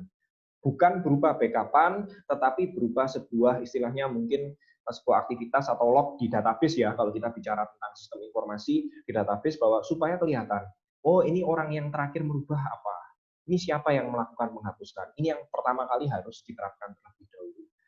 Terutama di sistem pemerintahan Bapak Ibu. Perubahan-perubahan ataupun penghapusan ini kita harus bisa mendeteksi dahulu siapa yang melakukan. Oke, kalau seandainya sudah ini dilakukan, maka sebetulnya motivasi orang tersebut untuk melakukan akan jauh lebih kecil. Karena kontrol sebaik apapun, kembali lagi, yaitu adalah motivasi orangnya. Kalau orangnya tahu bahwa, kalau saya menghapus ini nanti akan ketahuan oleh sistem, maka kemungkinan orang tersebut untuk menghapus atau melakukan hal yang tadi sebetulnya akan jauh lebih kecil. Nah, ini mungkin kalau seandainya Bu Revi bisa, terlacak IP-nya ya. Nah, ini berarti sudah ada tracing sampai sejauh itu. Nah, oke, yang selanjutnya bicara tentang backup Bapak Ibu. Bicara di sini kita ngomong tentang backup data. Loh, bukankah kita juga punya backup data? Tapi kalau seandainya backup servernya selain backup server di Kominfo ya, ini ya Bapak Ibu ya, sangat disarankan Bapak Ibu, apalagi ketika nanti sudah ada undang-undang PDP ya, kalau seandainya undang-undang PDP disahkan di Indonesia, sebetulnya mulai dari sekarang di tempat Bapak Ibu, tidak hanya di kementerian, harus sebaiknya juga mempersiapkan tentang prosedur backup yang baik. Nah, prosedur backup yang baik ini seperti apa? Tidak hanya yang ini tadi, backup servernya mungkin di Kominfo atau apa, nah, tapi di tiap instansi ketika merasa, ini adalah data-data yang sensitif. Mungkin kaitannya juga tadi dengan Bu Maria juga ya, yang kaitannya sifatnya rahasia atau seperti apa. Nah, maka ini prosedur backup-nya tidak boleh kita menggunakan prosedur yang biasa-biasa saja. Yang istilahnya mungkin, kita backup seminggu sekali. Kita backup-nya 1 hari sekali. Nah, backup sendiri itu Bapak Ibu, metodenya cukup banyak. Ada yang kita full backup, kita langsung backup semuanya. Tapi kalau kita seandainya full backup seperti itu juga istilahnya memakan data yang cukup banyak dan biayanya tidak sedikit ya kalau dikumpulkan berhari-hari. Ada juga yang sifatnya incremental atau parsial. Nah, hal ini saya yakin di tempat Ibu untuk orang IT-nya seharusnya sangat paham bagaimana mengkombinasikan antara full backup dengan partial backup atau incremental, supaya ini nanti ketika terjadi seperti ini, proses restore datanya jauh lebih cepat. Contoh yang sederhana, kalau berdasarkan ISO 27002, maka full backup dan incremental backup ini minimal dilakukan, incremental backup dilakukan minimal sehari sekali, full backup dilakukan 1 minggu sekali, kalau berdasarkan ISO 27002. Nah, hal ini akan mencegah sebetulnya, bukan mencegah ya, akan mengobatinya lebih cepat. Jadi istilahnya ketika ada data yang dihapus, kembali lagi untuk mengembalikannya lebih cepat. Tetapi kalau untuk pencegahan, sebetulnya IP saja tidak cukup, Bapak Ibu. Kita track IP-nya, seharusnya sistem harus bisa mencatat user siapa yang melakukan perintah ini. Karena IP kan terkadang jangan-jangan, mohon maaf, takutnya ternyata yang menggunakan komputernya orang lain, atau seperti apa. Nah, di sini harus sampai ke level user. Kalau seandainya memang penghapusannya itu dilakukan melalui aplikasi atau sistem. Seperti itu mungkin Bu Revi. Jadi memang sebetulnya kalau tidak salah kan ada Perpres SPBE ya, sistem pemerintahan berbasis elektronik yang sudah dituliskan oleh Pak Jokowi kalau tidak salah akhir 2018. Di situ sebetulnya juga sudah membahas tentang arsitektur pengamanan data untuk data nasional ya. Bagaimana untuk data-data seperti ini tadi selain bisa tersimpan, kata yang penting selanjutnya adalah bisa terlacak. Nah, ketika dua ini sudah dengan baik tersimpan dan terbackup dengan baik, plus juga dengan bisa melacak ketika siapa saja yang melakukan perubahan tersebut, sebetulnya masalah Bu Revi akan selesai dengan sendirinya. Tapi mungkin prosesnya perlu proses ya Bu Revi ya, dari kerjasama dengan IT, baik juga yang di instansi terkait maupun dari yang di pusat. Kita sambil juga menunggu juga, seharusnya melalui Perpres kalau tidak salah nomor 16 tahun 2018 tentang sistem pemerintahan berbasis elektronik, hal ini sudah dibahas. Tinggal nanti implementasinya bagaimana di instansi-instansi terkait. Seperti itu Bu Revi. Mungkin kalau ada yang ingin ditanyakan lagi silahkan di chat ya. Mungkin seperti itu Pak Lukman. Baik Pak Eka, Terima kasih ini pertanyaannya Bu Revi. ya terima kasih Bu Revi. Ini ada lagi Pak Eka dari Bapak Sabto Subeki dari Pelindo Marine Service. Pertanyaannya panjang juga ini. Apakah semua standar keamanan mengatur hingga tidak hanya dari sisi infrastruktur saja, tapi mengatur segala hal yang berhubungan dengan informasi data itu sendiri, mulai infrastruktur hingga pengguna yang bersentuhan langsung dengan data informasi itu sendiri, seperti case pada salah satu eh, operator seluler ya, yang secure secara Telkomsel ya. infrastruktur tetapi unsecure secara human. Oke. Untuk operator mohon dibantu untuk mengaktifkan mic dari Pak Sabto Subeki. Selamat siang Pak Sabto Subeki. Selamat siang Pak Eki.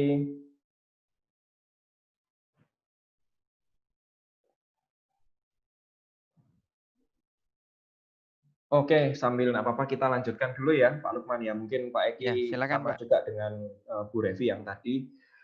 Secara prinsip seperti ini Bapak Ibu, semua kontrol keamanan kembali lagi bahwa faktor utamanya adalah orang.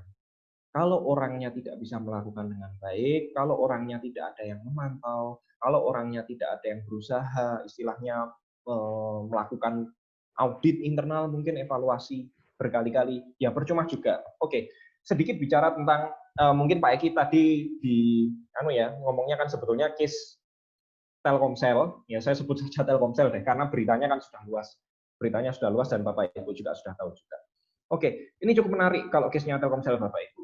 Case Telkomsel itu sebetulnya kalau saya katakan hampir mirip dengan ceritanya Equifax.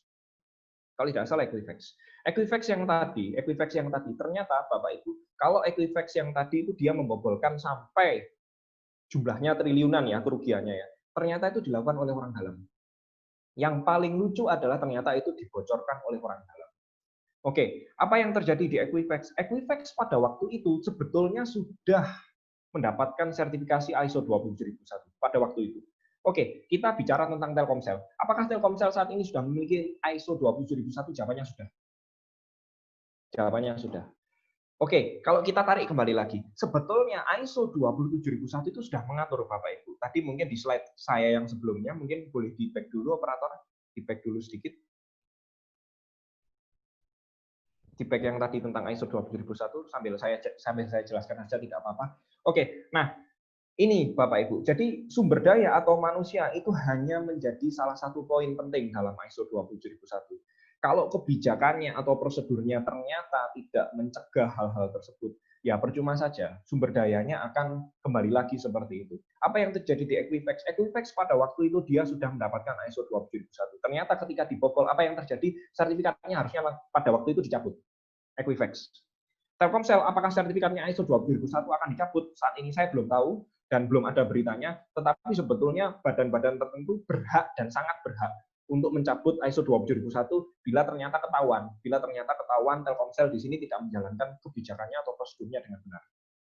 Nah, kembali lagi tentang human ya Bapak Ibu ya. Nanti akan ada slide khusus Pak Eki. Jadi bagaimana sih secara istilahnya unsecure ya secara human, karena kembali lagi infrastruktur secanggih apapun, kita punya firewall, kita punya antivirus, kita punya mungkin router, jaringan, server yang sangat canggih pun di depan manusia, di depan yang membuat, di depan yang mengkonfigurasi, semua hal itu sangat bisa untuk dibobol.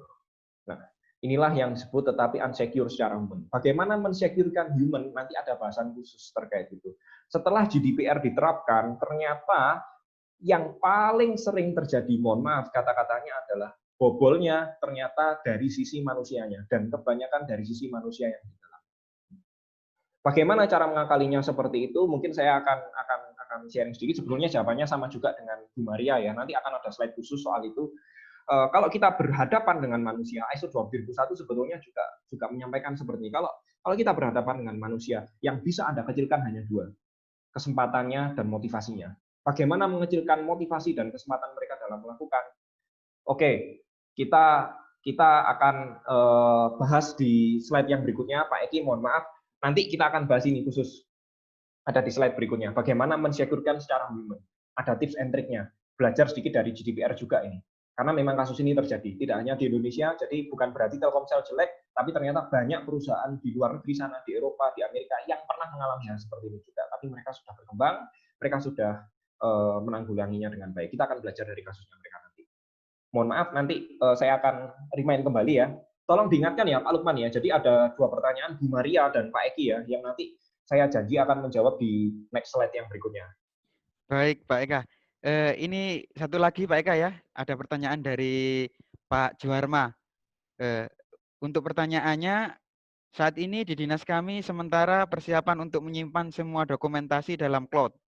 Saya mau bertanya Pak, apakah tingkat keamanan penyimpanan data dalam cloud storage itu terjamin? Untuk operator mohon dibantu mic dari Pak Juwarma untuk diaktifkan. Selamat siang Pak Juwarma. Selamat siang Pak Juwarma. Ya. Selamat siang Pak. Ya, jelas Pak ya suara saya? Ya, bisa Pak. Bisa Pak. Iya, nampaknya suara Pak Juwarma ini yang putus-putus. Ya, bisa. Silakan Pak bisa Eka untuk dijawab. Gimana Pak? Bisa kedengaran? Oh iya ya. Bisa kedengaran Pak Juwarma. Ya. Ya silakan Pak Eka. Oke, mau disampaikan langsung pertanyaannya lagi Pak. Jadi kan ini di cloud ya. Cloud ini sendiri kan memang banyak sekali penyedianya. Juga sebetulnya harga cloud yang kita dari harga $5, 65.000 sebulan, sampai harga jutaan per bulan pun juga ada Pak Juwarma. Nah, kalau boleh tahu Pak, Pak Juwarma berani tidak menyebutkan cloud-nya ini saat ini disimpan di vendor atau di provider mana? Kita sih sebenarnya masih sementara persiapan juga barengan dengan Dinas Kominfo. Masih dalam ya Dinas Kominfo di kota kita. Cuman untuk lebih jelasnya seperti yang Pak Eka katakan tadi, saya juga belum tahu Pak sampai di mana. Yang pasti oleh Pak Kepala Dinas saya mengatakan bahwa alangkah baiknya untuk semua dokumentasi itu disimpan dalam cloud. Maunya sih punya sendiri, cuman ya mungkin agak sedikit ribet. Jadi saya bertanya di sini. Oke. Nah, ini menarik Pak Juwarma. Jadi nanti akan ada satu slide khusus juga. Nah ini, tapi oke, enggak apa-apa. Saya akan coba jawab singkat dulu. Cukup menarik Pak Juwarma. Jadi pemindahan data ke cloud sebetulnya ini disarankan oleh Interpol. Jadi semenjak pandemi COVID ini kan tidak terjadi di Indonesia saja ya Pak Juwarma ya. Diiringi dengan cybercrime yang tadi ada yang dibilang 600% meningkat. Malware itu 300% meningkat selama pandemi COVID. Jawaban Interpol ya saat ini ya, pindahkan ke cloud yang dia backupnya sudah baik. Interpol. Jadi polisi internasional pun juga menyarankan seperti itu. Tetapi hal ini memang kita perlu sama-sama hati-hati dalam nanti mencerna Pak Juwarma. Karena tidak semua server, tidak semua cloud itu dilindungi dengan baik. Nah, ini yang nanti memang perlu pembuktian, Pak.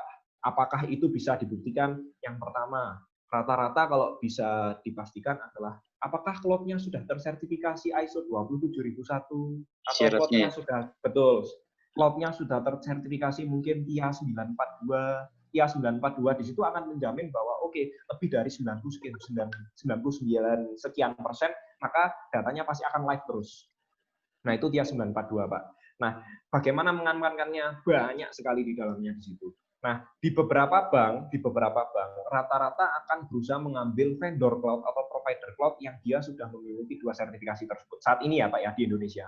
Satu, carilah yang ini kalau karena tadi ngomongnya mungkin data pemerintahan ya Pak ya, carilah yang memang dia sudah tersertifikasi ISO 27001, dan yang kedua adalah kalau dia punya sertifikasi TIA 942 lebih bagus. Kalau seandainya dari situ masih belum yakin, jawabannya mungkin sama juga dengan yang tadi disampaikan Pak Wildan. Yaitu adalah, ayo bagaimana kalau kita tes saja Pak Juwarma.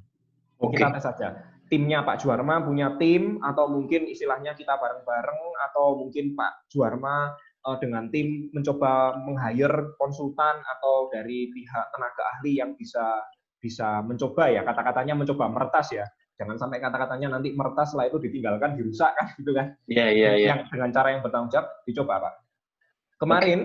Kemarin sebetulnya juga ini pembicaraan yang sangat menarik sebetulnya Pak Juwarma. Direkomendasikan bahkan sampai di level Interpol pun sekarang pun tidak menyarankan, kata-katanya bukan tidak menyarankan, yang merekomendasikan untuk penggunaan cloud dengan backup yang baik. Nanti ada slide khusus soal itu juga, nanti kita akan coba bahas juga. Tetapi secara prinsip, kalau seandainya di tempat yang Bapak sudah pilih, itu sudah mendapatkan sertifikasi ISO 27001 dan istilahnya mungkin TIA 942, sebetulnya lebih baik lagi, Pak. Tapi kalau untuk hacker, biasanya ada juga standar dari Amerika. Tapi nanti kita akan coba bicara lebih lanjut Pak Juwarma soal itu. Berarti kalau belum ada persyaratan itu baiknya jangan dulu ya? Biasanya jangan Pak. Kami pernah kalau tidak salah ada beberapa lelang dari kementerian ya Pak ya. Dan ketika kami mencoba masuk di beberapa kementerian pun sekarang sudah mensyaratkan apakah data center Anda atau server yang kita pilih sebagai istilahnya kita punya di aplikasi seperti itu ya Pak, sudah mendapatkan sertifikasi ISO 27001. Sekarang itu di beberapa kementerian sudah mensyaratkan seperti itu. Dan seharusnya mungkin di kalau tadi kata-katanya Kominfo ya Pak ya, seharusnya pun juga sampai ke sana. Mungkin seperti itu Pak Juwarma. Ya, makasih Pak ya. Terima kasih Pak Juwarma. Ya. Kembali lagi Pak Lukman, ini pertanyaannya tajam-tajam ini Pak. Jadi semoga dari jawaban-jawaban kami bisa memberikan gambaran. Saya masih punya janji, saya masih punya hutang kepada Pak Eki dan Bu Maria. Bagaimana nanti kira-kira untuk tidak hanya untuk rumah sakit ya, perlindungan dokumen atau perlindungan di orang ini seperti apa. Kuncinya sebetulnya di dua. Kecilkan motivasinya, kecilkan peluangnya. Tipsnya bagaimana, triknya bagaimana, nanti kita akan bahas. Baik Pak Eka, menarik sekali ya Pak Eka. Dari pertanyaan-pertanyaan dari peserta tadi, kemudian penjelasan-penjelasan yang sudah Pak Eka sampaikan. Kita tutup Pak ya untuk sesi tanya jawab ini, kita lanjut ke sesi berikutnya. Ada pertanyaan ini Pak dari saya Pak. Sejauh ini Pak, apa yang bisa kita pelajari dari kejadian-kejadian di dunia internasional? Seperti yang Pak Eka sampaikan tadi bahwa di dunia internasional khususnya Eropa Pak ya, sudah menerapkan GDPR dan juga ISO 27001. Kemudian bagaimana penerapan yang baik di Indonesia, baik untuk personal maupun untuk korporasi? Karena kita ketahui bersama Pak bahwa di negara kita Indonesia belum adanya undang-undang yang mengatur tentang perlindungan data Pak ya. Terima kasih Pak. Terima kasih Pak Lukman. Sebetulnya ada undang-undang ITE ya, tetapi nanti kita akan coba bahas sedikit deh. Kenapa kok undang-undang perlindungan data ini sangat perlu. Operator mungkin bisa dibantu next dulu. Mungkin tadi ada beberapa pertanyaan yang belum kita sempat jawab juga ya. Semoga ini akan menjadi jawaban. Adakah real case penerapan praktisnya di Indonesia? Saya garis bawahi di sini praktis. Kenapa praktis? Karena rata-rata kita perlu tips yang cepat, trik yang cepat dalam mengatasi beberapa hal yang sebetulnya impact-nya cukup besar, termasuk tadi yang medical record. Next. Oke, sebelum kita menjawab itu kita harus paham dulu hukum dan standar di Indonesia ini seperti apa. Kalau tadi kita bilang GDPR di Eropa, sebetulnya akan ada undang-undang perlindungan data pribadi di Indonesia. Nah, ini mirip, sangat-sangat mirip, dan banyak sekali praktisi yang memberitahukan bahwa ketika diskusi dengan DPR atau pembahasan undang-undang PDP, banyak sekali mereka yang referensinya mengambil dari GDPR. Seperti apa RUU PDP nanti kita akan coba bahas sedikit. Lalu ISO 27001 sendiri di Indonesia sudah ada SNI-nya ya, SNI ISO 27001/2013, dan di beberapa peraturan baik dari kementerian ataupun dari peraturan presiden juga sudah ada. Perpres 95 tahun 2018, bukan 16 tadi ternyata Pak. Saya mohon maaf, keliru. Perpres nomor 95 tahun 2018, sistem pemerintahan berbasis elektronik. Nah, artinya sebetulnya di dalam peraturan tersebut juga mensyaratkan bahwa sistem pemerintahan berbasis elektronik harus menerapkan sistem manajemen keamanan informasi. Sistem manajemen keamanan informasinya standarnya adalah SNI ISO 27001/2013. Rentang waktunya biasanya 5 tahun. Artinya tahun mungkin biasanya 2023 ya. 2023 kita akan melihat banyak sekali instansi-instansi pemerintahan yang sudah kejar tayang untuk bagaimana menerapkan ISO 27001, dan ini sebetulnya hal yang baik karena banyak sekali data-data kita yang juga ada di pemerintahan. Lalu Permen Kominfo nomor 4 tahun 2016, sistem manajemen informasi, sebetulnya sudah sejak 2016 juga. Kominfo juga mensyaratkan adanya ISO 27001 untuk yang melakukan proses-proses transaksi data yang sifatnya publik. Ini sudah diberlakukan juga. Standarnya juga mengacu kemana? ISO 27001. Lalu layanan pinjam-meminjam, peraturan OJK 77 tahun 2016. Itu juga ternyata mensyaratkan yang menggunakan atau yang industrinya berbisnis di layanan pinjam-meminjam, kembali lagi kiblatnya harus ISO 27001. Dan masih banyak sekali peraturan-peraturan lainnya yang bersangkutan dengan ISO 27001 yang tidak sempat saya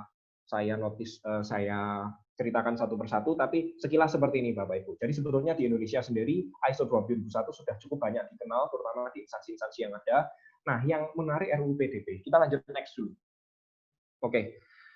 RUU PDP, perusahaan perlu hati-hati loh, bukankah perlindungan data pribadi ini melindungi data kita? Iya, tapi percaya tidak percaya Bapak Ibu, kalau kita belajar dari Eropa, ketika undang-undang perlindungan data ini diberlakukan, banyak sekali perusahaan yang kena tuntut di Eropa dan bahkan tutup. Kenapa seperti itu? Karena dendanya luar biasa mahal. Kita coba lihat, ada beberapa berita di sini yang sudah menyampaikan, RUU PDP, sebarkan data pribadi orang lain bakal didenda Rp 20 miliar.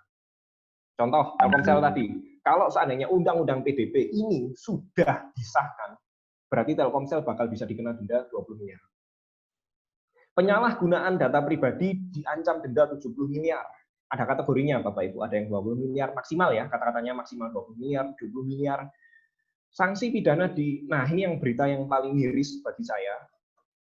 Sudah bagus rancangan undang-undang perlindungan data pribadinya, ternyata 9 Juli ya, berarti 1 minggu yang lalu, sanksi pidana di rancangan undang-undang perlindungan data pribadi diminta dihapus.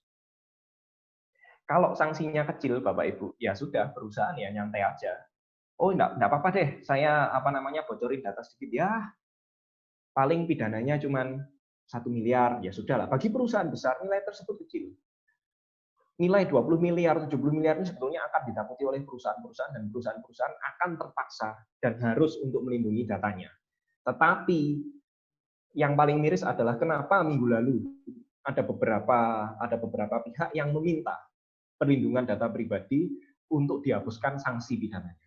Oke, kita next dulu. Kenapa sih rancangan undang-undang PDP ini penting banget dan istilahnya apa dampaknya bagi perusahaan ya? Nah, ini Bapak Ibu, ini adalah RUU PDP di draft yang terakhir Desember 2019. Sebetulnya ini sudah cukup lama, tapi kok tidak disahkan ya? Ini menjadi pertanyaan bersama juga. Tadi Arbistet ya, dendanya 50 miliar, 20 miliar, 70 miliar. Di situ sudah ditulis. Berkaca dari Eropa, denda besar seperti ini, perusahaan-perusahaan yang akan berbahaya. Kenapa berbahaya? Pilihannya cuma tutup, dituntut, atau patuh. Di Eropa sendiri, bahkan Google tadi Facebook ya, Facebook dan Google kalau tidak salah. Itu ketika undang-undang ini diberlakukan, mereka bahkan sempat akan dituntut. Karena ternyata perlindungan datanya masih belum bagus. Bagaimana dengan perusahaan-perusahaan kecil? Mohon maaf nih, mungkin kalau kita berkaca ya, oh ada perusahaan kecil nih, mungkin UKM atau seperti apa. Kita mungkin yang sekarang ini lagi tren adalah jualan frozen food, ibu-ibu jualan frozen food gitu ya Bapak Ibu ya, atau ibu-ibu jualan jajanan selama masa Covid. Mereka sudah mengumpulkan banyak sekali data customer, ada list customer-nya kan, Pak Budi, nomor HP sekian, alamat sekian. Pak Eko, nomor HP sekian, alamat sekian. Ibu Ina, nomor HP sekian, alamat sekian. Ketika data ini bocor, dan ternyata orang yang merasa rugi tadi itu menuntut, jualannya cuma frozen food, tapi ancaman pidananya bisa sampai 50M, 20M, 70M, tergantung pidana mana yang, tergantung kategori mana yang dilanggar. Dan sebetulnya undang-undang ini cukup bagus, tetapi juga pedang bermata dua ya Bapak Ibu ya, bagi instansi maupun juga bagi perusahaan takut dengan ini. Tetapi kalau memang kita mau bagus, ya berkaca dari Eropa. Ini masih, kalau bagi saya sendiri masih cukup baik ya Bapak Ibu ya, karena kalau di Eropa sendiri dendanya adalah 2% sampai 4% penghasilan pokok. Jadi kalau penghasilannya 1 triliun, ya berarti 2%, 4%-nya harus disumbangkan ke negara gara-gara melanggar ini. Telkomsel saya yakin penghasilannya jauh lebih tinggi daripada itu. Tapi kita akan coba bahas itu di lain waktu lah. Oke, next.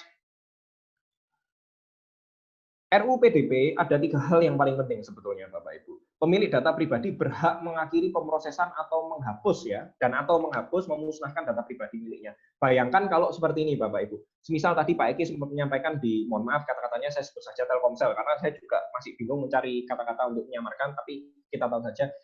Telkomsel, Gojek, Tokopedia, pernah enggak Bapak Ibu terbayang seperti ini?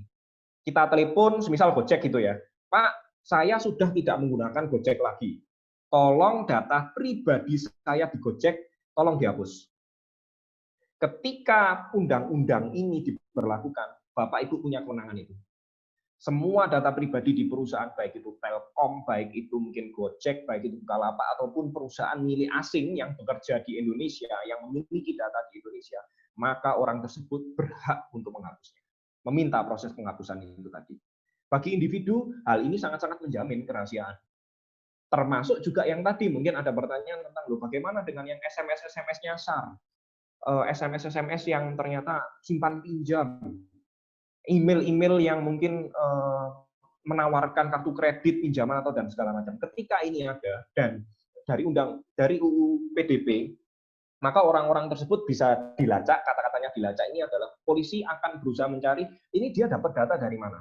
Sumbernya itulah yang nanti akan mendapatkan sanksi paling besar. Dan di Eropa, SMS-SMS seperti ini tadi, email-email seperti ini tadi, sudah sangat-sangat minim. Oke.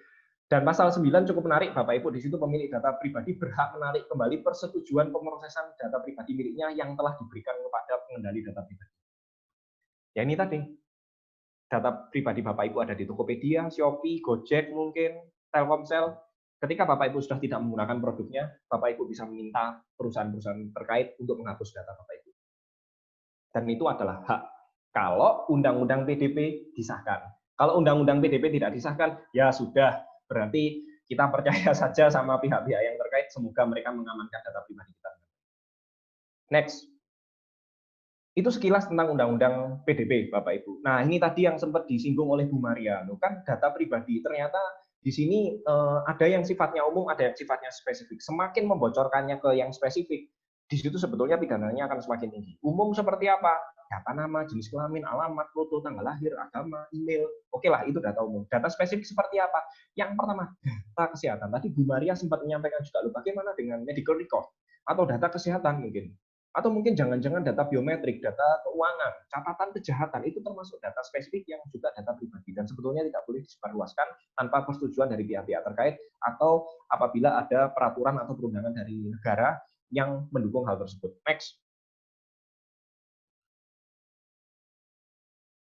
Oke, nah tips praktis untuk perusahaan Bapak Ibu, ini tadi semoga ini akan menjawab pertanyaan dari Bu Maria dan juga menjawab dari pertanyaan dari Pak Eki. Berkaca dari Eropa ya, celah terbesarnya kembali lagi, ketika GDPR diterapkan di Eropa, kembali lagi celah terbesarnya adalah manusia. Jangan sampai dong perusahaan kita, jangan sampai dong instansi kita tutup mungkin, atau jangan-jangan kena denda yang luar biasa besar. Ternyata hanya gara-gara satu orang. Satu orang yang bocorkan yang kena 20M, kan gitu kan, perusahaan kena 20 miliar. Solusinya kembali lagi, kalau kita berhubungan dengan manusia tidak ada obat yang paling pasti, solusinya harus kecilkan motivasi, kecilkan kesempatan. Caranya gimana? Oke, kita next dulu. Di Eropa sudah istilahnya sangat-sangat wajar dengan ini. Next tadi, silakan operator. Nah, watermarking. Watermarking ini kelihatannya simpel, Bapak Ibu. Tapi ternyata di Eropa ketika ini dilakukan, kesempatan orang-orang dan motivasi orang-orang untuk melakukan kejahatan jadi lebih kecil. Kenapa? Karena sudah di watermark. Jadi istilahnya setiap dokumen yang disebarkan, setiap dokumen yang dibaca. Kalau di sini contohnya ya, ini adalah dokumen ISO. Saya beli dokumen ISO tersebut, ISO memberitahukan kepada saya, Pak Eka, tolong dokumen ini tidak boleh disebarluaskan. Zaman dulu ketika saya beli dokumen ini, harganya sekitar 2 jutaan, 3 jutaan. Zaman dulu ketika saya membeli dokumen ini, mereka tidak memberikan watermark ini, Bapak Ibu. Apa yang terjadi? Mohon maaf, saya jujur saja. Saya pernah memberikan data dokumen ini ke beberapa rekanan saya untuk kita pada waktu itu karena tujuannya sama-sama belajar. Saat itu saya masih mahasiswa, waduh saya dapat dokumen ISO, sebetulnya sudah dikasih tahu ini tidak boleh disebarluaskan. Ya sudah, saya dengan grup saya berikan. Nah, saat ini ketika kalau saya mau menyebarkan, saya pikir-pikir 2 kali. Kenapa saya pikir-pikir 2 kali? Karena di dokumen tersebut sudah ada nama saya. Dilisensikan kepada PT Integra Teknologi Solusi, Eka Pramudita Purnomo, bla bla bla bla bla. Kalau sampai dokumen ini tersebar dan kalau sampai dipidanakan atau seperti apa, gampang. Eka Pramudita Purnomo. Kenapa? Karena nama saya ada di situ. Itu watermarking. Dengan trik seperti ini saja, orang-orang motivasinya dan kesempatannya akan jauh lebih kecil, Bapak Ibu. Kenapa? Karena setiap informasi yang mau disebarkan, setiap informasi yang mau dibocorkan sudah ada watermarknya. Next, itu kan di luar negeri. Di Indonesia seperti apa? Kami pernah membantu Bapak Ibu penerapan di salah satu perusahaan BUMN yang cukup besar di Indonesia. Jadi setiap dokumen internalnya dia, dan ini sebetulnya juga bisa menjadi contoh juga untuk case-nya Bu Maria ya, case-nya Bu Maria di rumah sakit, dan sebetulnya hal ini sangat wajar juga diterapkan di rumah sakit di Eropa, di mana semua data medical record ketika diakses oleh orang-orang atau usernya, maka akan langsung otomatis di watermark. Contoh di sini mungkin tidak terlalu terlihat jelas ya Bapak Ibu ya, tapi di sini ada tulisannya diakses oleh usernya siapa. Misal kita di sini samarkan ya, jadi kata-katanya jadi dokumen controller IP-nya sekian. Jamnya kapan, lalu di situ sudah ada tulisan juga barang siapa yang menyebarkan ini diharapkan mengembalikan dan bla bla bla. Kalau saya jadi orang yang bekerja di perusahaan ini, setiap kali saya download datanya, setiap kali saya lihat filenya atau dokumennya, ketika sudah ada watermark seperti ini, saya akan berpikir puluhan kali untuk membocorkannya. Kenapa? Karena nama saya, identitas saya, ketika seandainya ini terbocorkan, di sini sudah ada dokumennya. Mau dokumen ini nanti akan di-share kepada orang lain atau seperti apa, watermark ini otomatis. Ini sistem yang sangat sederhana, tapi kalau diterapkan di rumah sakit, atau diterapkan di kementerian, atau diterapkan di banyak-banyak pihak yang istilahnya membutuhkan dokumen-dokumennya itu sangat berbahaya kalau sampai bocor. Simple, Bapak Ibu. Gunakan saja sistem yang melakukan proses otomatis watermarking. Kalau di kami menyebutnya dokumen manajemen sistem, kami pernah membantu di salah satu BUMN untuk menerapkan ini, dan ini termasuk salah satu yang cukup unik, karena betul-betul baik mau dilihat melalui aplikasi, ataupun ketika file tersebut di-download dokumennya, langsung watermark itu akan melekat terus. Ketika bocor, kita sudah tahu siapa yang melakukan. Next. Nah, tips yang kedua, ini yang paling penting Bapak Ibu. Selain juga dengan watermarking, kita juga harus sama-sama tahu bahwa yang paling penting di dalam sistem adalah tracking. Bagaimana sebuah sistem harus bisa men-tracking informasi-informasi yang ada, surat-surat yang beredar. Nah, ini kami sempat membantu juga kalau tidak salah di Pemprov DKI dan juga Kementerian Pendidikan. Kami membantu bagaimana men-tracking informasi. Kalau yang di sini berarti sebetulnya hubungannya dengan sistem persuratan dan disposisi. Setiap suratnya yang didisposisikan maka harus bisa di-track. Siapa yang menerima, sudah dibaca atau belum, sudah ditindaklanjuti atau belum, jam berapa dia menerima, jam berapa dia membalas atau seperti apa. Kelihatannya sistem ini sederhana, Bapak Ibu. Tetapi ini akan memudahkan Bapak Ibu untuk melakukan proses tracking itu tadi. Sudah dibaca belum? Ini sudah di mana? Apalagi sekarang zamannya, mohon maaf, kata-katanya kan WFH ya. work from home. Meskipun beberapa instansi saya sudah tahu sudah bekerja full di kantor, tetapi dengan melalui sistem seperti ini, mau dimanapun mereka berada, tidak ada lagi istilahnya, oh mohon maaf, kertasnya saya tinggal di kantor, saya tidak bisa buka. Oh saya sudah bisa buka, nanti pada detik itu juga sistem akan langsung nge-track. Oh informasi yang ini sudah diterima, informasi yang ini sudah dibaca, informasi yang ini jangan-jangan didistribusikan lagi ke anak buahnya. Nah, ini kalau kita bilang salah satu contoh penerapannya di alur sistem persuratan dan disposisi, saya yakin juga di beberapa kementerian ada juga yang sudah menerapkan hal ini. Next lagi. Tips praktis yang ketiga, yang sekarang ini sedang marak ya Bapak Ibu, yang kita mungkin sebutnya digital signing dan juga DTE. Sebetulnya dua hal ini berbeda, di mana sebenarnya digital signing ini memfokuskan pada bagaimana supaya ketika seorang pejabat atau seorang manajer mungkin atau di atasnya yang dibutuhkan untuk melakukan proses tanda tangan ke dalam sebuah dokumen, maka dia bisa melakukannya di mana saja, kapan saja, selama sudah mendapatkan otorisasi Bapak Ibu. Nah, digital signing ini seperti apa? Contohnya mungkin yang sekarang kita lihat banyak sekali tanda tangannya yang sudah berubah menjadi QR code. Tanda tangannya diganti menjadi QR code, lalu dari situ sebetulnya di kanan, kalau tanda tangan elektronik itu dia sampai melekat di filenya. Maksudnya melekat di filenya ini seperti apa? Kalau seandainya ada orang yang mau merusak dokumen ini, contoh paling sederhana adalah mungkin ini adalah karena ini surat perintah, ternyata kata-katanya diedit sedikit, wah ini bisa jadi berbahaya. Nah, dengan tanda tangan elektronik, apabila ada satu spasi saja atau ada satu karakter saja yang berubah dari dokumen tersebut, maka file tersebut akan dianggap rusak tanda tangannya oleh pembuka file. Contoh yang paling sederhana seperti ini. Jadi ketika ada dirubah saja satu spasi atau dirubah saja satu karakter, maka tanda tangannya akan langsung dianggap tidak berlaku. Beda dengan kita melakukan tanda tangan basah.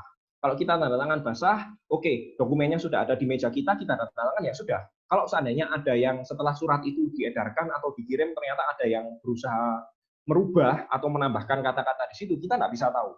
Tetapi dengan tanda tangan elektronik, ketika kita sudah membubuhkan tanda tangan di atas dokumen tersebut, ada satu saja perubahan, sekecil apapun itu, maka tanda tangan kita akan langsung rusak. Ketika tanda tangan kita akan langsung rusak, maka pembaca pada detik itu juga seharusnya sudah langsung tahu bahwa oke, ini dokumennya tidak sah. Lanjut. Itu 3 tips praktis Bapak Ibu. Nah, kaitannya dengan Bu Maria, kaitannya dengan Pak Eki tadi ya, kalau kita mau ngomong secure human kembali lagi, kuncinya adalah kecilkan motivasi, kecilkan peluang. Apabila di dokumen-dokumen terkait, di informasi-informasi terkait, surat-surat terkait, sudah ada mungkin penerapan tanda tangan elektronik, ada trackingnya, ada juga mungkin istilahnya adalah watermarking. Watermarking itu yang paling gampang sebetulnya Bapak Ibu. Kemungkinan orang tersebut untuk membocorkan akan takut. Dia akan sangat istilahnya ketakutan. Bukan kata-katanya ketakutan ya, lebih minim. Kata-katanya lebih minim.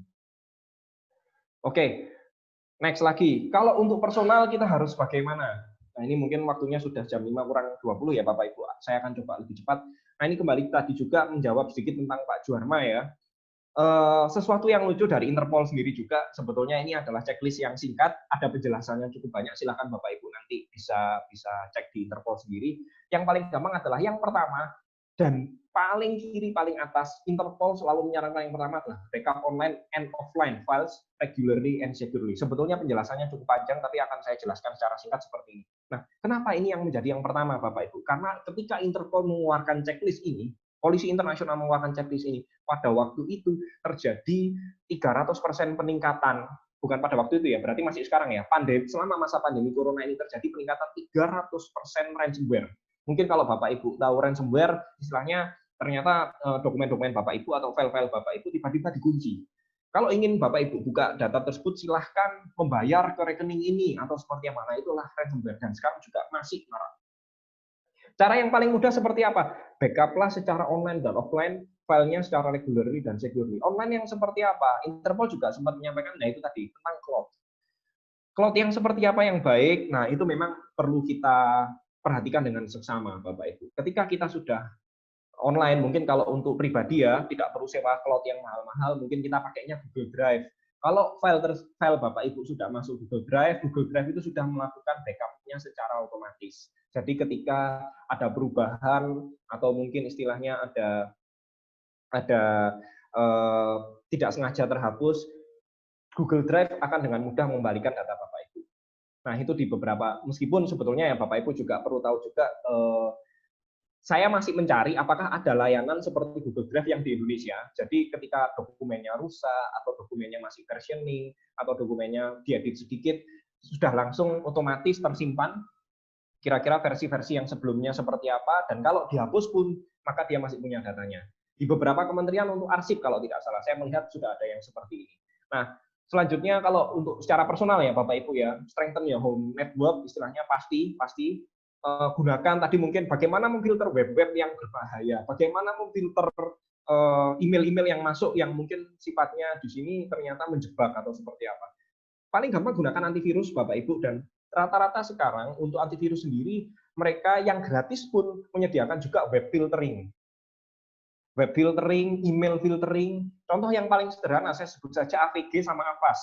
Itu adalah antivirus gratis yang cukup banyak digunakan oleh orang-orang, dan dia juga berusaha sudah melindungi untuk email maupun juga untuk istilahnya tadi email ataupun web-web yang kita kunjungi. Dari web filtering, dari email, istilahnya email filtering ya, saya nyebutnya sebetulnya kata-kata yang tepat bukan seperti itu, tetapi itu akan sudah sangat membantu. Yang nomor 3, use strong password. Gunakan password yang kuat. Ini kelihatannya sederhana ya Bapak Ibu. Kalau Bapak Ibu membandingkan tidak hanya Interpol, peraturan di bank pun, peraturan di kementerian, hampir rata-rata selalu menyampaikan gunakan password yang kuat, gunakan password yang kuat, gunakan password yang kuat.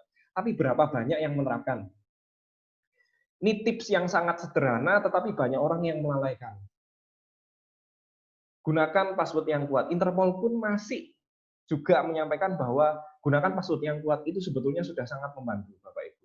Yang keempat, keep your software updated. Istilahnya softwarenya gunakan yang update ya Bapak Ibu ya.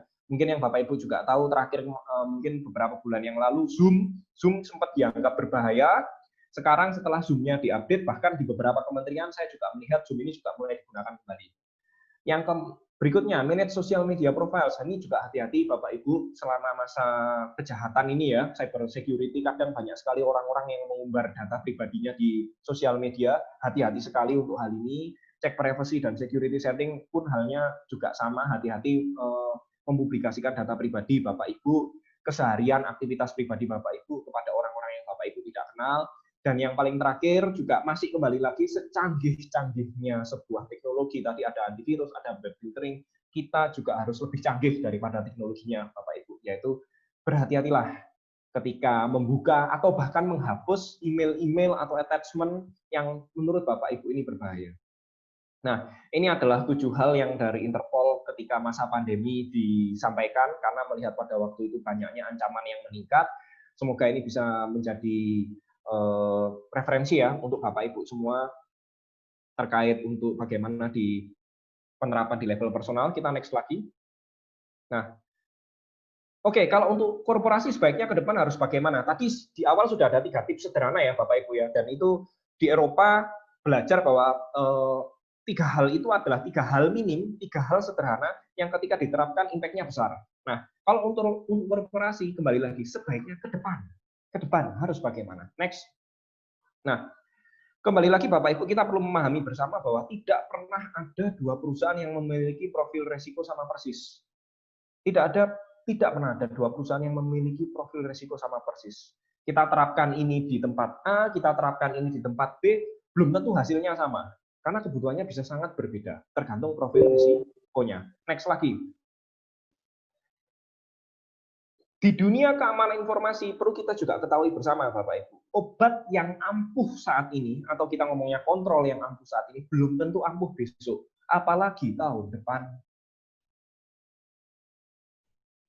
Di dalam dunia keamanan informasi, yaitu tadi. Nah, saran kami, Bapak Ibu, untuk Bapak Ibu yang istilahnya di korporasi, yang paling mudah untuk mengetahui profil risiko, yang pertama kali adalah silahkan analisa resiko keamanan informasi di tempat Bapak Ibu. Caranya bagaimana? Waduh Pak, saya tidak punya waktu banyak. Waduh Pak, saya tidak punya resource banyak atau seperti apa. Ada 3 pendekatan yang Bapak Ibu bisa lakukan. Yang pertama adalah informal, yang kedua adalah baseline approach, dan yang ketiga adalah detail.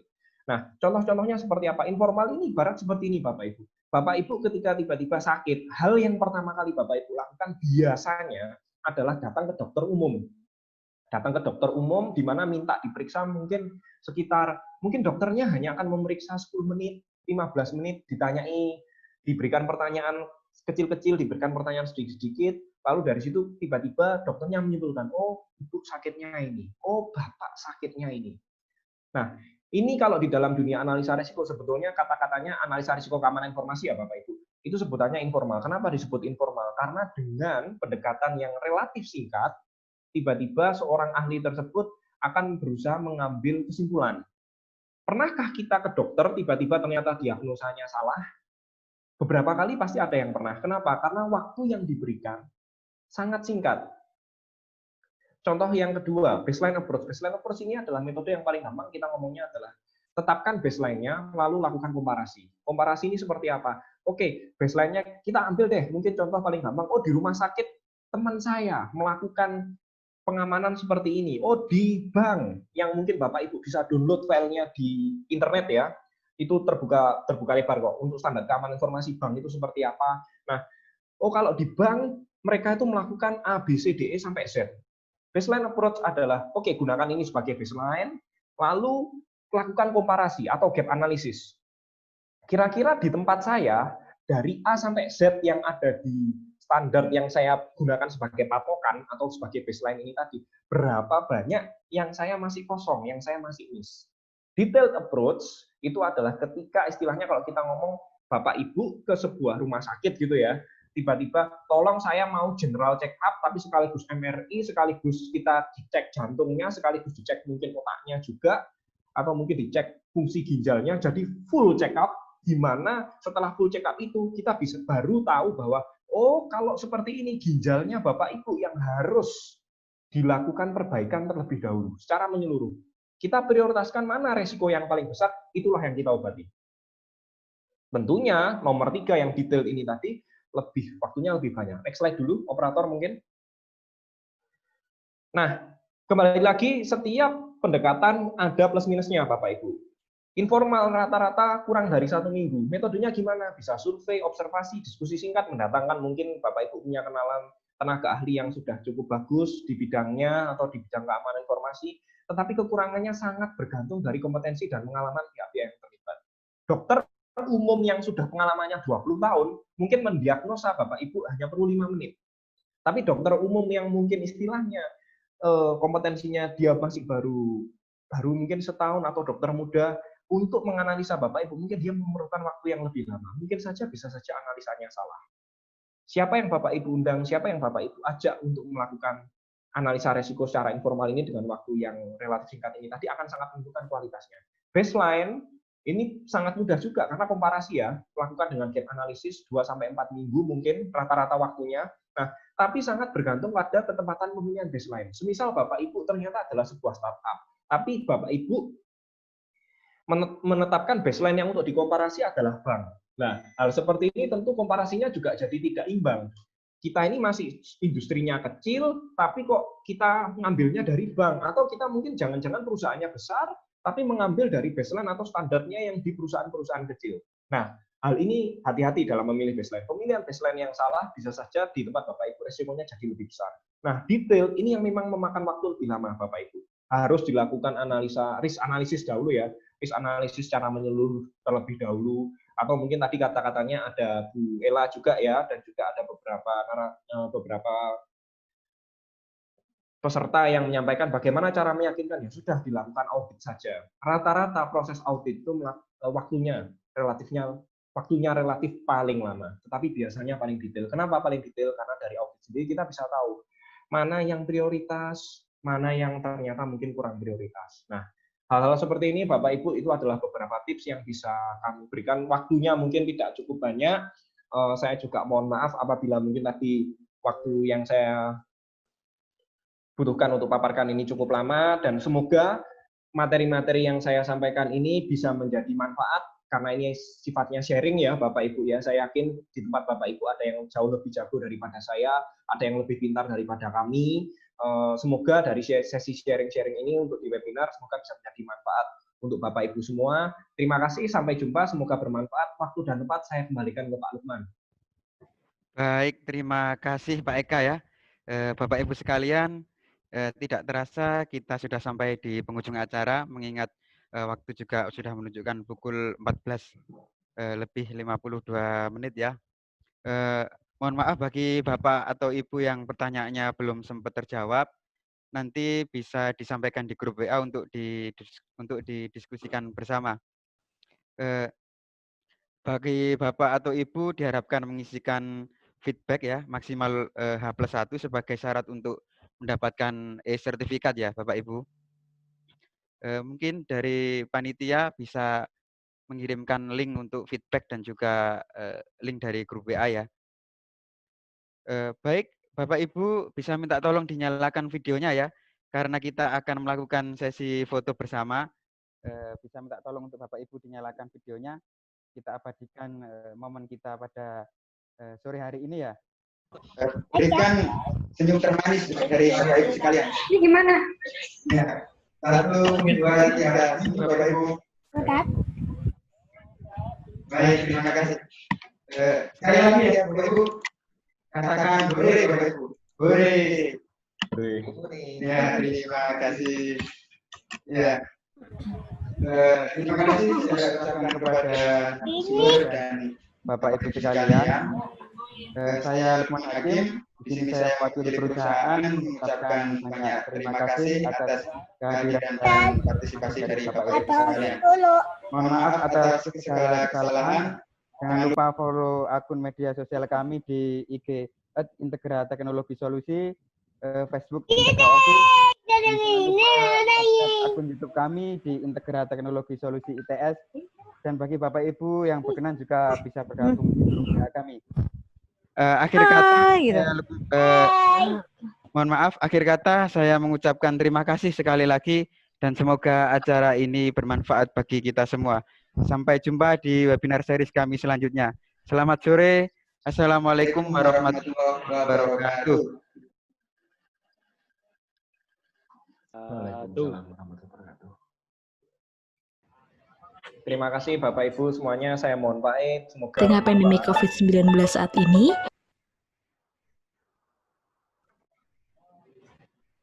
banyak kantor yang melakukan work from home.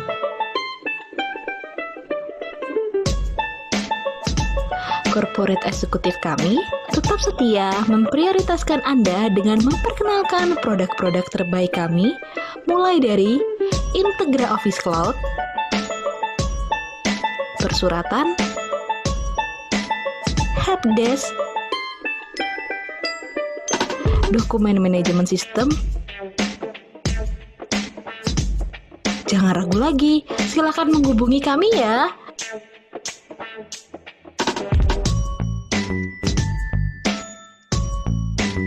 Terima kasih Sobat Office.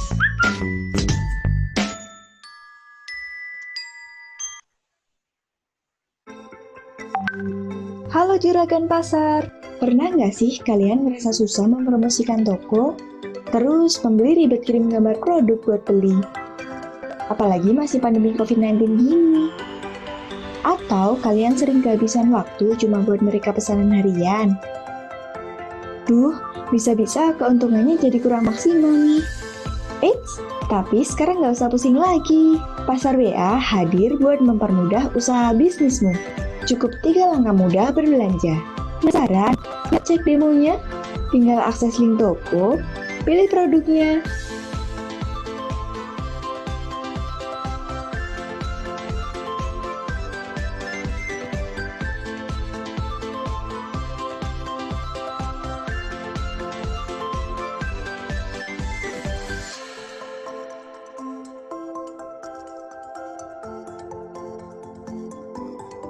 Dan pesan. Tara, kamu akan dapat notif pesanan pembeli di WhatsApp secara otomatis.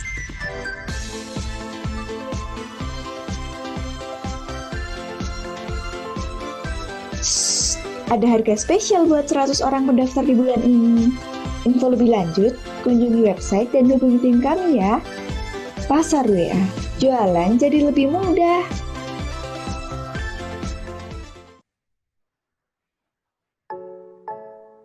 Halo Sobat Office, Karena masih dalam kondisi pandemi COVID-19, beberapa instansi sedang menerapkan WFH atau bahkan shifting untuk para pekerjanya. Demi mendukung hal tersebut dan membantu instansi agar tetap berjalan lancar, kami menghadirkan solusinya, yaitu Sistem Aplikasi Integra Office Absensi atau IOA sebagai sarana absensi secara digital. Prosesnya sangat mudah, cukup dengan beberapa langkah berikut. Lakukan login pada aplikasi.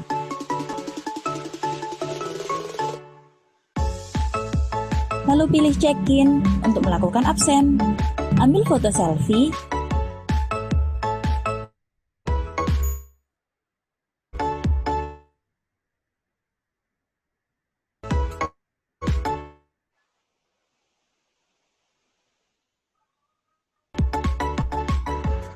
Isi keterangan.